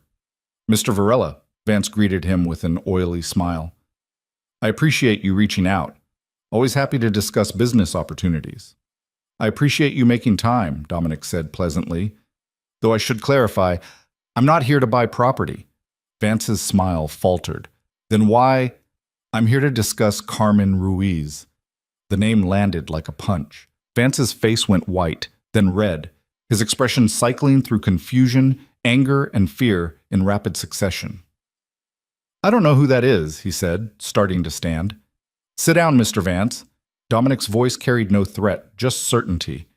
If you leave this table, I'll release documentation of your harassment to every news outlet in the city before you reach your car. So I suggest you sit and listen. Vance sat, his jaw working soundlessly. Carmen Ruiz is a tenant in one of your buildings, Dominic continued. You've been harassing her for months, entering her apartment without permission, making inappropriate propositions, threatening her housing security. We have documentation of this, including recordings from surveillance equipment Mrs. Ruiz installed after your last visit. That was a lie. Carmen hadn't had the money for surveillance equipment, but Vance didn't know that, and the fear in his eyes suggested he believed it. I never touched her, Vance said quickly. I might have made some comments, but nothing illegal. You entered her apartment without notice or permission. That's trespassing. You demanded sexual favors in exchange for reduced rent. That's extortion and attempted sexual coercion. You targeted a single mother because you thought she was vulnerable. That's predatory behavior. Dominic leaned forward. So here's what's going to happen. You're going to waive all of Carmen Ruiz's back rent. You're going to return her security deposit. You're going to transfer her lease to a property management company that doesn't employ you. And then you're going to resign from managing all residential properties and find a new line of work. You can't make me do any of that. I can't. But the news media can make your life extremely uncomfortable. The housing authority can investigate every building you manage. The IRS can audit your taxes. And all the other women you've harassed can file a class action lawsuit that will tie you up in court for years. Dominic pulled out his phone, showing Vance a document listing 6 other women, along with dates and details of their complaints. This is just what we found in 1 week. How much more do you think we'll find if we keep looking? Vance stared at the list, the fight draining out of him. He wasn't Harold Pike, didn't have Pike's connections or resources. He was just a small-time predator who'd never expected to face consequences. What if I refuse? He asked weakly. Then I make 1 phone call, and your life becomes very public very quickly. Your choice. It took 3 days for Vance to comply with every demand. Carmen received written confirmation that her back rent was forgiven, her security deposit returned, and her lease transferred to a reputable management company. Vance submitted his resignation to the property owners he contracted with, citing health reasons. When Dominic informed Carmen, she broke down crying in the foundation office, clutching the paperwork like it was a winning lottery ticket. I can't believe this is real, she sobbed. I thought I'd have to just endure it, just survive until my kids were older and I could afford to move. I never thought anyone would actually help. Now, that's why we're here, Tessa said, putting an arm around her shoulders. So women don't have to endure it alone. The success with Carmen's case brought others. Women who'd seen the news coverage of Pike's trial, who'd heard about the foundation, who'd been suffering in silence and suddenly saw a possibility for help. They came in steadily at first, then in increasing numbers. Domestic violence victims seeking emergency housing, women fighting eviction, single mothers dealing with predatory landlords, immigrant women being exploited by employers. The foundation expanded to meet the demand.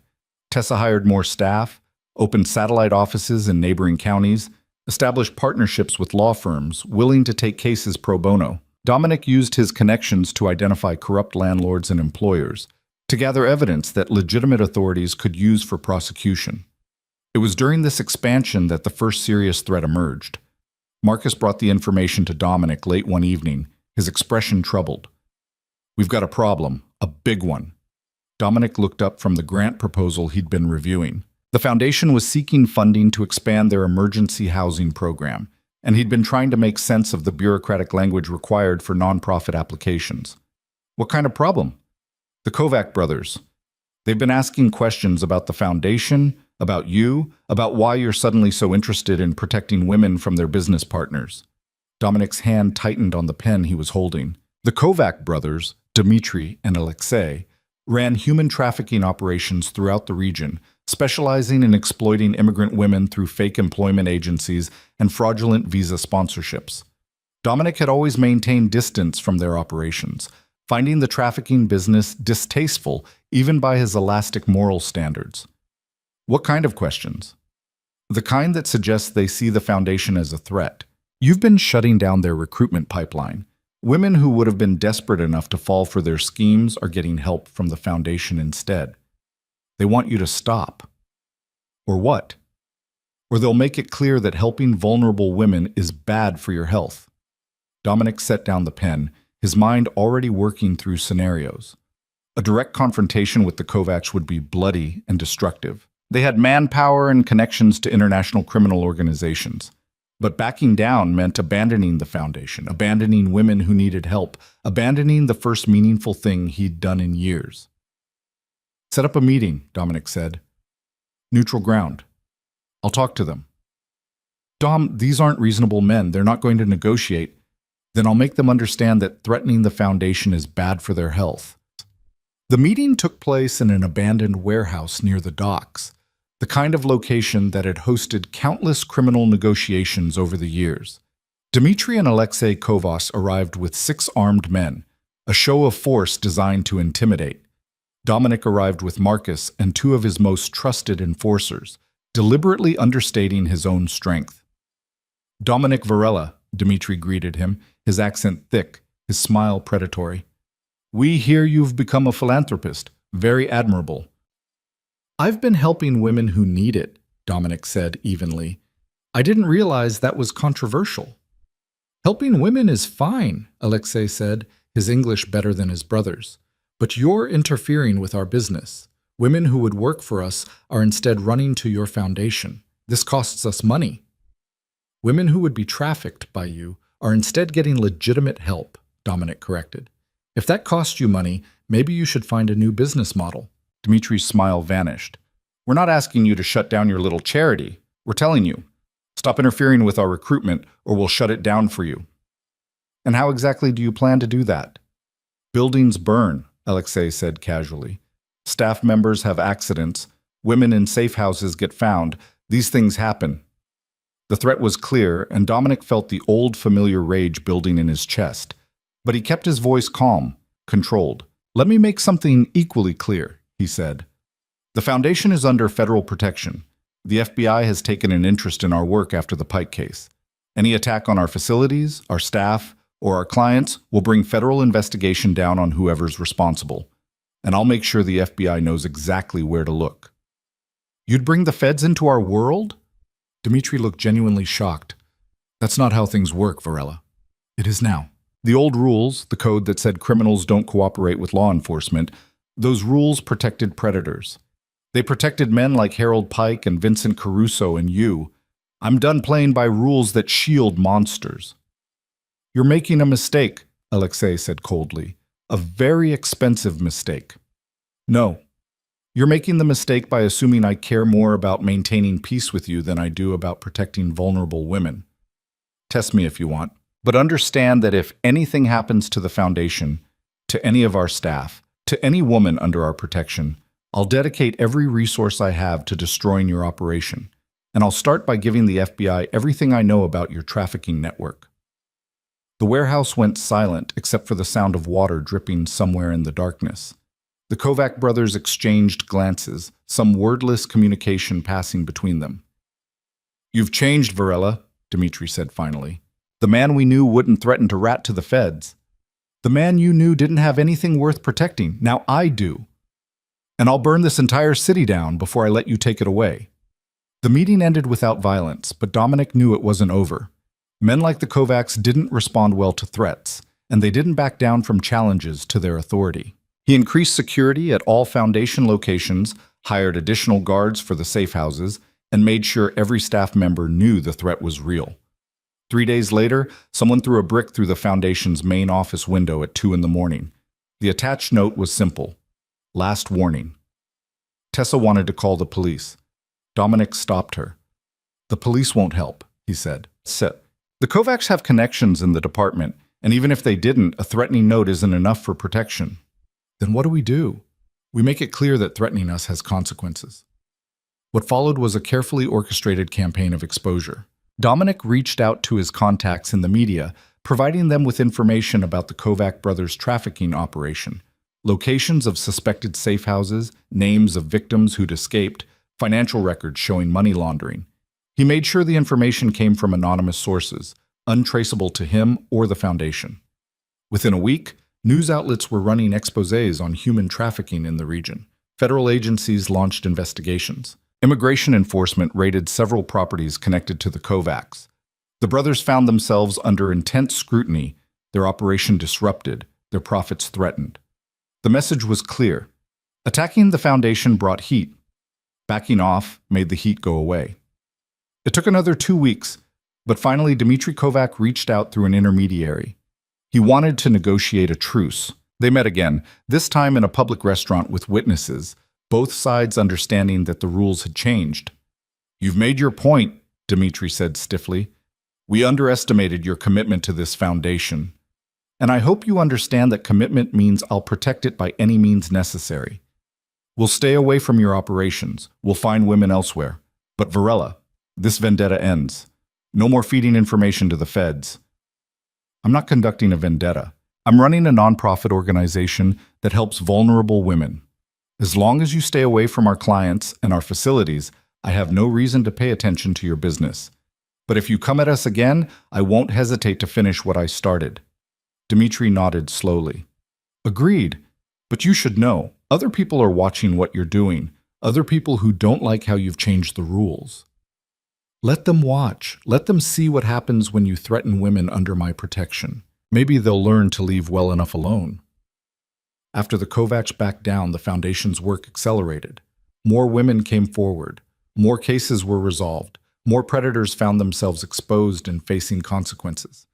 Tessa's vision of a comprehensive support system was becoming reality, and Dominic found himself increasingly invested in the work. But it was the personal toll that surprised him. Working at the Foundation meant confronting stories of suffering and exploitation daily. It meant looking into the eyes of women whose lives had been destroyed by men who'd never faced consequences. It meant carrying the weight of knowing that for every woman they helped, there were countless others still trapped. One evening, after a particularly difficult case involving a teenager who'd been trafficked by her own family, Tessa found Dominic sitting alone in his office, staring out the window at the city lights. "You okay?" she asked, settling into the chair across from his desk. "I've spent 20 years in this city," Dominic said quietly. 20 years running an empire, making deals, building power. And I never saw this. Never saw the suffering that was happening right under my nose. You see it now. I see it because you showed me. That night in the diner, when you asked for help, you showed me that all the power and resources I'd accumulated meant nothing if I only used them to build more power. You showed me there was another way." Tessa was quiet for a moment. "I think we showed each other. You gave me back my life, and I gave you a reason to use yours for something more than just survival. Do you ever regret it? All of this? The Foundation, the threats, the constant fight?" "Never. Every woman we help, every predator we stop, that's a life changed. That's someone who won't have to go through what I went through. How could I regret that?" Dominic turned from the window to look at her. Over the past months, he'd watched her transform from a terrified victim to a fierce advocate. She'd found her purpose in the suffering, had built something beautiful from the ashes of trauma. And somewhere along the way, he'd realized his feelings for her had evolved beyond protectiveness or admiration. He'd fallen in love with her strength, her compassion, her absolute refusal to let her suffering be meaningless. "Tessa," he said carefully, "I need to tell you something." She smiled, that knowing smile that suggested she'd already guessed what he was going to say. "I know. You know what? I know how you feel. I've known for a while now. The way you look at me when you think I'm not paying attention. The way you check on me even when there's no threat. The way you light up when I walk into a room." She stood, crossing to his desk. "And I need you to know that I feel the same way. I'm not a good man, Tessa. The things I've done, the life I've lived." "I know who you are," she interrupted. "All of who you are. The violence and the kindness, the power and the protection. And I'm not asking you to be perfect. I'm just asking you to be honest with me." "I love you," Dominic said, the words feeling foreign in his mouth but right in his heart. I didn't think I was capable of feeling this way anymore, but you changed that. You changed everything. Tessa leaned across the desk and kissed him, soft and gentle, a promise of something better than either of them had known before. When she pulled back, she was smiling through tears. I love you too, and I trust you. Not because you're perfect, but because you've proven that when it matters, you choose to protect instead of destroy. Outside, the city continued its endless rhythm, indifferent to their story. But inside that office, two people who'd met in the worst possible circumstances had found something neither had been looking for: a partnership built on trust, a love forged in fire, and a shared purpose that gave meaning to their future. The Foundation's work continued, the threats continued, and the battles continued. But now they faced them together, two broken people who'd learned that sometimes salvation comes not from escaping your past, but from using it to build something better. The months that followed brought a rhythm to their lives that neither Dominic nor Tessa had experienced before. The steady, purposeful rhythm of building something that mattered. The Foundation flourished, helping dozens of women each month, and their relationship deepened in quiet moments stolen between crises and triumphs. But it was on a cold November morning, 6 months after their confession in the office, that everything nearly came apart. Dominic was reviewing financial reports when Marcus burst through the door, his face ashen in a way that made Dominic's blood run cold. It's Tessa, Marcus said. Someone grabbed her outside the office 20 minutes ago. 2 men, black SUV, no plates. Security footage caught it all. The world seemed to tilt sideways.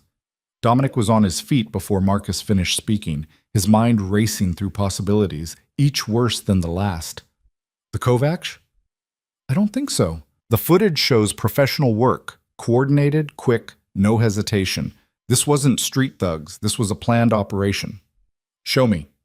The security footage was damning in its efficiency. Tessa had been leaving the office to grab lunch when 2 men approached from opposite directions, boxing her in. One grabbed her arm while the other opened the SUV door. She'd struggled, tried to scream, but they had her inside within seconds. The whole abduction took less than 15 seconds. Dominic watched it 3 times, memorizing every detail: the men's builds, their movements, the timing. Run the footage through facial recognition. I want to know who they are within the hour. Already on it, but Dom, there's something else.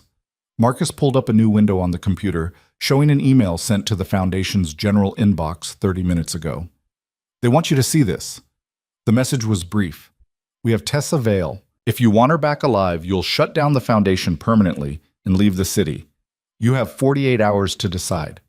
If you contact law enforcement, she dies.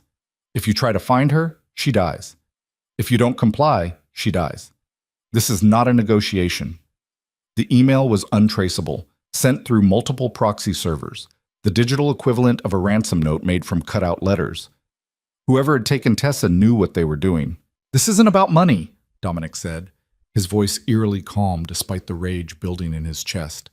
This is about shutting us down. Someone wants the Foundation gone badly enough to risk kidnapping. The question is who? We've made a lot of enemies in 6 months. Dominic's phone rang. Unknown number. He answered, putting it on speaker.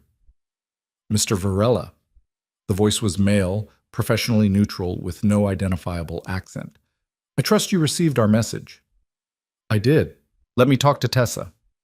That's not how this works. You don't make demands. You listen, and you comply, or the woman you love dies slowly and painfully. Do you understand? I understand you've made a mistake. A fatal one. The voice actually laughed. You think you're in a position to threaten us? We have her. We control whether she lives or dies. You have no leverage here. You're wrong about that. See, I know who you are. I know who sent you. And I know that whoever's paying you didn't tell you the whole story about who you're dealing with. Dominic's voice dropped to something cold and deadly. You have one chance to walk away from this. Let Tessa go unharmed, and I'll let you live. Keep her, and I'll find you. And when I do, what I did to Harold Pike will look like mercy. Big words from a man with no cards to play. 48 hours, Varela. Clock's ticking. The line went dead. Marcus was already pulling up data on his laptop. I'm running the voice through analysis software, cross-referencing with known criminal networks. But Dom, even if we identify who has her, Finding where they're keeping her in 48 hours. We have less than that. The 48 hours is misdirection. They'll move her or kill her much sooner to prevent exactly what we're trying to do. Dominic paced the office, his mind working through scenarios. This level of coordination requires funding and planning. Whoever's behind this has resources and motivation. Who have we hurt badly enough that they'd risk this? Could be anyone. Vance, the Kovac, someone connected to Pike or Caruso. No. Vance is too small time and the Kovac's already backed down. This is someone else. Someone we haven't directly confronted yet, but who sees the Foundation as a threat to their operation. The facial recognition software pinged. Marcus pulled up the results, and Dominic felt his blood freeze. The two men who'd grabbed Tessa were Victor Petrov and James Sullivan, professional kidnappers and enforcers who worked for the Marquez cartel. The Marquez organization ran drugs and weapons through the port, but their real money came from a sophisticated money laundering operation that funneled cash through legitimate businesses, including several property management companies and employment agencies that exploited vulnerable women. The Foundation's legal work exposed 3 companies connected to Marquez operations, Marcus said, pulling up case files. We got restraining orders against them, froze their accounts pending investigation, and turned over evidence of fraud to the state attorney general. We cost them millions and put their operation under scrutiny. And now they're striking back. Dominic's hands clenched into fists. They think taking Tessa will make me back down. They're wrong. Dom, the Marquez cartel is different from anyone we've dealt with before. They have international reach, unlimited resources, and they don't play by any rules. If you go after them, if I don't go after them, Tessa dies. That's not an option I'm willing to consider. Dominic pulled out his phone and made a call he'd hoped never to make. Agent Chen, I need your help. Sarah Chen arrived at the Foundation office within the hour, her expression grim when Dominic explained the situation. You're asking me to help you conduct an illegal rescue operation against a major cartel organization, she said. You understand I can't officially support that. I'm asking you to help me save an innocent woman's life. What you can officially support is irrelevant. If I get involved and this goes wrong, it'll destroy my career. If you don't get involved and Tessa dies, you'll have to live with knowing you could have saved her. Dominic met her eyes. I'm going after her regardless, but I'd rather do it with your help than without it. Agent Chen was quiet for a long moment, weighing her options. Finally, she nodded. The FBI has been investigating Marquez operations for 2 years. We know they have several locations in the city where they conduct off-books business. If they're holding someone, it'll be at one of those sites. She pulled up a map on her tablet, marking 4 locations. Warehouse on the South Docks, an abandoned factory in the industrial district, a private estate outside the city limits, and a supposedly defunct shipping company near the harbor. Those are your best bets. 4 locations, maybe 48 hours, but probably less. We need to move fast and smart. Dominic studied the map. Marcus, I want surveillance on all 4 locations within the hour. Look for anything unusual, increased security, recent activity, anything that suggests they're holding someone. What about the 48-hour deadline? Agent Chen asked. It's a lie. They'll kill her or move her long before that to prevent exactly what we're doing, organizing a response. We have maybe 12 hours, probably less. Marcus had teams moving within 30 minutes, experienced men who knew how to conduct surveillance without being detected. They reported back in stages over the next several hours, and slowly a picture emerged. The warehouse and factory showed no unusual activity. The private estate was heavily guarded, but showed no signs of recent arrivals. But the shipping company, supposedly defunct but still maintaining minimal security, showed fresh tire tracks, lights on in buildings that should have been dark, and 2 men matching Petrov and Sullivan's descriptions entering the main office. That's where they're holding her, Dominic said with certainty. The question is how many people are guarding her, and how we get her out without getting her killed. Frontal assault is suicide, Pras, Marcus said. The Marquez cartel doesn't take prisoners, and they won't hesitate to kill a hostage if they're cornered. Then we don't corner them. We make them think they're in control until the moment we strike. Dominic turned to Agent Chen. Can you get federal agents positioned nearby, close enough to respond if things go wrong, far enough that the cartel doesn't detect them? I can have a tactical team on standby, But Dominic, if you're planning what I think you're planning, it's incredibly dangerous. Everything about this is dangerous, but doing nothing is more dangerous for Tessa.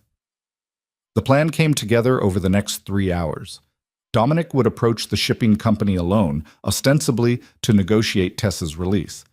While he kept the cartel's attention focused on him, Marcus would lead a small team to infiltrate the building from the waterside entrance, locate Tessa, and extract her. Agent Chen's FBI team would remain in position to intercede if the situation deteriorated into open warfare. It was risky, relied on timing and luck in equal measure, and had a dozen points where everything could go catastrophically wrong. But it was the best chance they had. As night fell, Dominic drove to the shipping company alone, parking his car in the open lot and walking toward the main building with his hands visible. He'd left his gun behind. Going in armed would only escalate the situation, and wore a wire that would let Marcus track his position. 2 armed guards met him at the entrance, patting him down professionally before escorting him inside. The building's interior was exactly what you'd expect from a defunct shipping operation. Empty offices, dusty equipment, the smell of salt water and rust. But in the back, lights blazed from what had once been a supervisory office. Inside, a man in his 50s sat behind a desk, expensive suit incongruous with the shabby surroundings. Dominic recognized him from FBI files. Carlos Marquez himself, the head of the cartel, a man who'd built an empire on violence and corruption. "Mr. Varela," Carlos greeted him with a smile that didn't reach his eyes. "I'm surprised you came alone. Most men in your position would bring an army. Most men in my position would have called the police. I'm not most men." Dominic remained standing, refusing the offered chair. "Where is she?" "Straight to business. I respect that." Carlos gestured, and one of the guards opened an interior door. Through it, Dominic could see Tessa, alive and apparently unharmed, sitting in a chair with her hands bound. Relief flooded through him, followed immediately by renewed rage at seeing her restrained. "As you can see, she's alive and well. Whether she stays that way depends entirely on you. You want me to shut down the foundation and leave the city. That's not going to happen. Then she dies, and you'll have no one to blame but yourself." Carlos leaned back in his chair. "You've become a problem, Mr. Varela. Your foundation has disrupted my business, cost me money, and drawn unwanted attention from federal authorities. I can't allow that to continue." "The foundation helps vulnerable women. If that disrupts your business, maybe your business deserves to be disrupted. Spare me the moral posturing. You're a criminal, same as me. You've killed, stolen, corrupted. The only difference between us is that you've decided to play hero for some waitress who stumbled into your life. But heroism is expensive, Varela. And tonight, you're going to learn just how expensive it can be." Dominic's jaw tightened. "What do you want?" "I want you gone. The foundation closed, assets liquidated, you and your people out of the city within a week. In exchange, the girl lives, and you get to walk away with your life. Refuse, and she dies here tonight, and I'll spend the next year systematically destroying everything you've built. And if I agree, what guarantee do I have that you'll honor the deal? You don't, but you have my word for whatever that's worth, and you have the knowledge that if you refuse, she definitely dies. At least this way she has a chance." In Dominic's ear, Marcus's voice came through the concealed earpiece. "We're in position. Tessa's location is marked. Give us the signal, and we'll extract her." Dominic met Carlos's eyes across the desk. "You made one critical mistake in all of this." "What's that?" "You assumed I'd negotiate. You assumed I'd trade the foundation for Tessa's life, that I'd have to choose between them. But you're wrong about that. I'm not here to make a deal." Carlos's smile faded. "Then why are you here?" "To keep you talking while my people get Tessa out." The office erupted into chaos. Guards reached for weapons, but Dominic was already moving, diving behind the desk as gunfire shattered the air. In the back room, Marcus and his team crashed through the waterside window, cutting Tessa's bonds and pulling her toward the exit, even as guards rushed to intercept them. Dominic grappled with Carlos, keeping him between himself and the guards, who couldn't shoot without hitting their boss. The cartel leader was stronger than he looked, landing a solid punch to Dominic's ribs that drove the air from his lungs. But Dominic had spent 20 years fighting for his life, and he used every dirty trick he knew, eye gouges, throat strikes, anything to gain an advantage. FBI, drop your weapons! Agent Chen's voice boomed through the building as tactical teams flooded in, their arrival perfectly timed to coincide with the rescue attempt. The guards, caught between Dominic's team and federal agents, hesitated just long enough for Marcus to get Tessa clear of the building. Carlos Marquez tried to run, but Dominic tackled him, driving him to the floor and pinning him there until FBI agents arrived to slap on handcuffs. "You're finished," Dominic told him, breathing hard. "Not just here, but everywhere. Agent Chen has everything. Your money laundering operation, your exploitation network, all of it. You're going to prison for the rest of your life." "You think this changes anything?" Carlos spat blood onto the floor. "You think you've won? There will always be men like me, always be women to exploit. Your precious foundation is just a bandage on a wound that never heals. Maybe, but it's a bandage that saves lives, and every life saved is a victory, no matter how small." Dominic stood, stepping back to let the FBI take over. "Enjoy federal prison, Carlos. I hear they don't treat cartel bosses very well there." Outside, Dominic found Tessa wrapped in a blanket, talking to paramedics but refusing to get in the ambulance. When she saw him, she broke away from them and ran to him, throwing her arms around his neck despite the pain from her bound wrists. "You came for me," she sobbed into his shoulder. "I knew you would, but I was so scared." "I'll always come for you," Dominic promised, holding her tightly. "Always. No matter what. They said they'd kill you if you tried to rescue me. They said you'd have to choose between me and the Foundation. There was never a choice. I'd burn the whole world down before I let them hurt you." Agent Chen approached, her expression a mixture of exasperation and grudging respect. "That was the most reckless rescue operation I've ever seen. You're lucky it worked." "It worked because we planned it properly and executed it well," Dominic said, "and because you positioned your people perfectly. Don't try to butter me up. You put a federal agent in an impossible position and forced me to choose between my duty and doing what was right. That's not something I'll forget. But you chose right. That's what matters. This time, don't make it a habit." She looked at Tessa, her expression softening. "Ms. Vale, you're safe now. Marquez is in custody, and his entire organization is being rolled up as we speak. The threat to you and the Foundation is over." The aftermath took weeks to fully process. Carlos Marquez was charged with kidnapping, attempted murder, money laundering, human trafficking, and a dozen other federal crimes. His organization collapsed under the weight of FBI investigation, with dozens of arrests spanning multiple states. The properties and businesses he'd used to exploit vulnerable women were seized, their operations shut down permanently. The Foundation not only survived, but grew stronger. The publicity from Tessa's kidnapping and rescue brought national attention to their work, resulting in major donations and grant funding. They expanded to 3 more cities, opened 2 new safe houses, and hired additional staff to handle the increased caseload. But for Dominic and Tessa, the real changes were more personal. 2 months after the rescue, on a quiet Sunday morning, Dominic found Tessa in the Foundation office, reviewing applications for their new scholarship program, an initiative to help women who'd survived exploitation return to school and build new careers. "You're here early," he said, setting down 2 coffee cups on her desk. "Couldn't sleep. Too excited about tomorrow." Tomorrow was the Foundation's 1-year anniversary, marked by a gala fundraiser that had sold out weeks in advance. Can you believe it's been a year since that night in the diner? Sometimes it feels like yesterday. Sometimes it feels like a lifetime ago. Both, I think. Tessa accepted the coffee gratefully.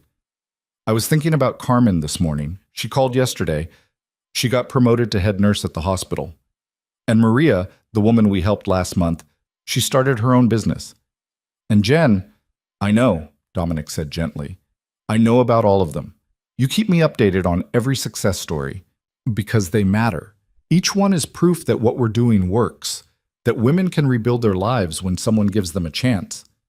She set down the coffee, turning to face him fully. "You gave me that chance. You gave all of us that chance. We gave each other chances. You showed me there was more to life than power and survival. You showed me that I could use everything I'd built for something good." "I have something to tell you," Tessa said, a nervous energy in her voice. "I've been thinking about it for weeks, and I finally made a decision." Dominic felt his chest tighten. What kind of decision? I'm stepping down as director of the foundation. The words hit him like a physical blow. What? Why? Tessa, this is your dream, your purpose. It is, and it always will be. But I've realized something over the past year. The foundation doesn't need me to run day-to-day operations anymore. We have amazing staff, solid funding, established processes. What the foundation needs is someone to expand it, to take it national, to build partnerships, and secure major funding. She smiled. And what I need is to finish what I started, my degree, my education, the future I put on hold when my mom got sick. You want to go back to school? I want to get my degree in social work, then my master's, maybe a doctorate.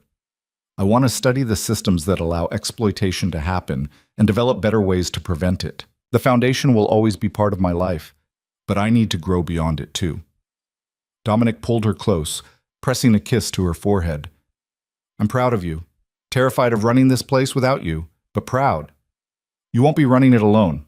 I'm not disappearing, I'm just changing roles. I'll still be on the board, still be involved in major decisions. I'll just be doing it while also building the knowledge and credentials to make an even bigger impact. When do you start? Fall semester. I've already been accepted to State University. Full scholarship from our own foundation, ironically. She laughed. I'll be one of my own success stories. The gala the next evening was a triumph. The ballroom was packed with donors, supporters, journalists, and women the foundation had helped. Carmen Ruiz attended with her children, proudly introducing them to everyone. Several women who'd testified against Harold Pike and Vincent Caruso came, no longer victims but survivors ready to celebrate their victories. Tessa gave a speech that brought tears to eyes throughout the room, talking about the night she'd stumbled into a diner broken and terrified, and how one man's decision to help had changed everything. The Vail Foundation exists because someone cared when I needed it most, she said, her voice strong and clear. Because Dominic Varela looked at a broken waitress and saw someone worth saving. But more than that, he saw someone worth empowering. He didn't just rescue me. He gave me the tools to rescue myself and to help rescue others. That's what this foundation does. We don't just provide temporary relief. We provide permanent transformation. When it was Dominic's turn to speak, he kept it brief. A year ago, I thought I knew what power was. I thought it was control, money, the ability to make people afraid. But Tessa taught me that real power is the ability to lift people up, to give them safety and opportunity, to help them reclaim their lives from those who would destroy them. The Vail Foundation isn't my achievement. It's hers, and it's yours. Every person in this room who believed that vulnerable women deserve better than a system that fails them. Thank you for believing. Thank you for supporting this work. And thank you for helping us build something that will outlast all of us. The gala raised over $2 million, enough to fund expansion plans for the next 3 years. But for Dominic, the real victory came later that night, when he and Tessa stood on the balcony of his penthouse, looking out over the city that had witnessed both their lowest moments and their greatest triumphs. I love you, Tessa said, leaning against him. Not because you saved me, but because you showed me that being saved was just the beginning. You showed me I could be strong, could build something meaningful, could turn suffering into purpose. I love you too. You changed my life in ways I'm still discovering. You made me want to be better than I was, do better than I'd done. You made me believe that redemption was possible, even for someone like me. So what happens now? Tessa asked. You've dismantled your criminal empire piece by piece over the past year. You've turned your resources toward legitimate business and the foundation. You've become something you never thought you could be. Where do we go from here? Dominic pulled a small box from his pocket, and Tessa's breath caught as he opened it to reveal a simple but beautiful diamond ring. We go forward, he said, together. Not as a crime boss and a victim, but as two people who found each other in the darkness and built something bright. Tessa Vail, will you marry me? Tears streamed down her face as she nodded, unable to speak, and when she finally found her voice, it was strong and certain. Yes. 1,000 times, yes. They married 6 months later in a small ceremony attended by close friends, foundation staff, and some of the women whose lives had been changed by their work. Carmen was there, and Maria, and a dozen others who represented the real legacy of what had started that night in the diner. Agent Sarah Chen attended, off-duty and smiling, having become a friend in the years since the Pike case. Even Marcus, who'd been Dominic's right hand through 2 decades of criminal enterprise, stood as best man, proud of what his friend had become. The wedding wasn't in a church. Neither of them had much use for traditional religion, but in the Foundation's main office, surrounded by the work that had brought them together and the people whose lives had been transformed by it. I, Dominic Varela, take you, Tessa Vale, to be my wife, Dominic said, his voice steady. I promise to protect you, not because you need protection, but because love means standing guard over each other's dreams. I promise to support you as you grow into everything you're meant to be. And I promise to spend every day for the rest of my life trying to be worthy of the chance you gave me to be better than I was. I, Tessa Vale, take you, Dominic Varela, to be my husband, Tessa said, her voice clear and strong. I promise to love you not for saving me, but for showing me I could save myself. I promise to stand beside you as we build a life that matters. And I promise to never forget that from the darkest night came the brightest future either of us could have imagined. As they kissed, sealing vows that meant more than just legal commitment, the room erupted in applause. These were people who understood that love could be born from trauma, that strength could emerge from suffering, and that sometimes the most powerful transformations began with a single moment of compassion. 3 years later, the Vale Foundation operated in 12 cities, had helped over 5,000 women, and had become a national model for comprehensive victim support services. Tessa had completed her master's degree and was working on her doctorate while serving as the Foundation's chief advocacy officer, traveling the country to speak about exploitation and systemic reform. Dominic had fully transitioned out of criminal enterprise, using his considerable business acumen to run legitimate import/export operations while serving as the Foundation's executive director. The dock workers and warehouse operators who'd once feared him now respected him for the jobs he provided and the fair treatment he offered. Harold Pike had served 3 years of his sentence when he died of a heart attack in prison, unmourned and unremembered except as a cautionary tale. Vincent Caruso remained in federal prison, with 29 years left on his sentence. Carlos Marquez had been convicted and sentenced to life without parole. But the real victory wasn't in the punishment of evil men. It was in the lives rebuilt, the women empowered, the children who grew up with mothers who were safe and stable. It was in Carmen, now a hospital administrator, working to identify and help other victims of exploitation. It was in Maria, whose small business employed 3 other survivors, giving them income and independence. It was in the dozens of women who'd gone back to school, started careers, built families, and lived lives free from fear. And it was in Dominic and Tessa, sitting in their home office on a Sunday morning, reviewing applications for the Foundation's latest initiative, a program to help formerly incarcerated women rebuild their lives. Look at this one, Tessa said, showing Dominic an application. She served 8 years for a crime her abusive boyfriend forced her to commit. She's been out for 6 months, can't find work because of her record, about to lose her housing. Set up an interview. If she's willing to work, we'll help her build a new life. Just like that? Just like that. Everyone deserves a chance, Tessa. You taught me that. She smiled. That same smile that had captivated him 3 years ago, and leaned over to kiss him. We taught each other that. You and me, we built this together, and we'll keep building it. For as long as it takes, for as many people as we can reach. Outside their window, the city spread out before them, the same city where a broken waitress had once stumbled into a diner seeking help, where a hardened criminal had chosen mercy over indifference, where 2 unlikely people had found each other in the darkness and built something luminous. The story that had begun with violence and fear had transformed into something else entirely, a testament to the power of compassion, the possibility of redemption, and the truth that sometimes the worst moments of our lives become the foundation for our greatest triumphs. Dominic Varela had spent 20 years building an empire of fear.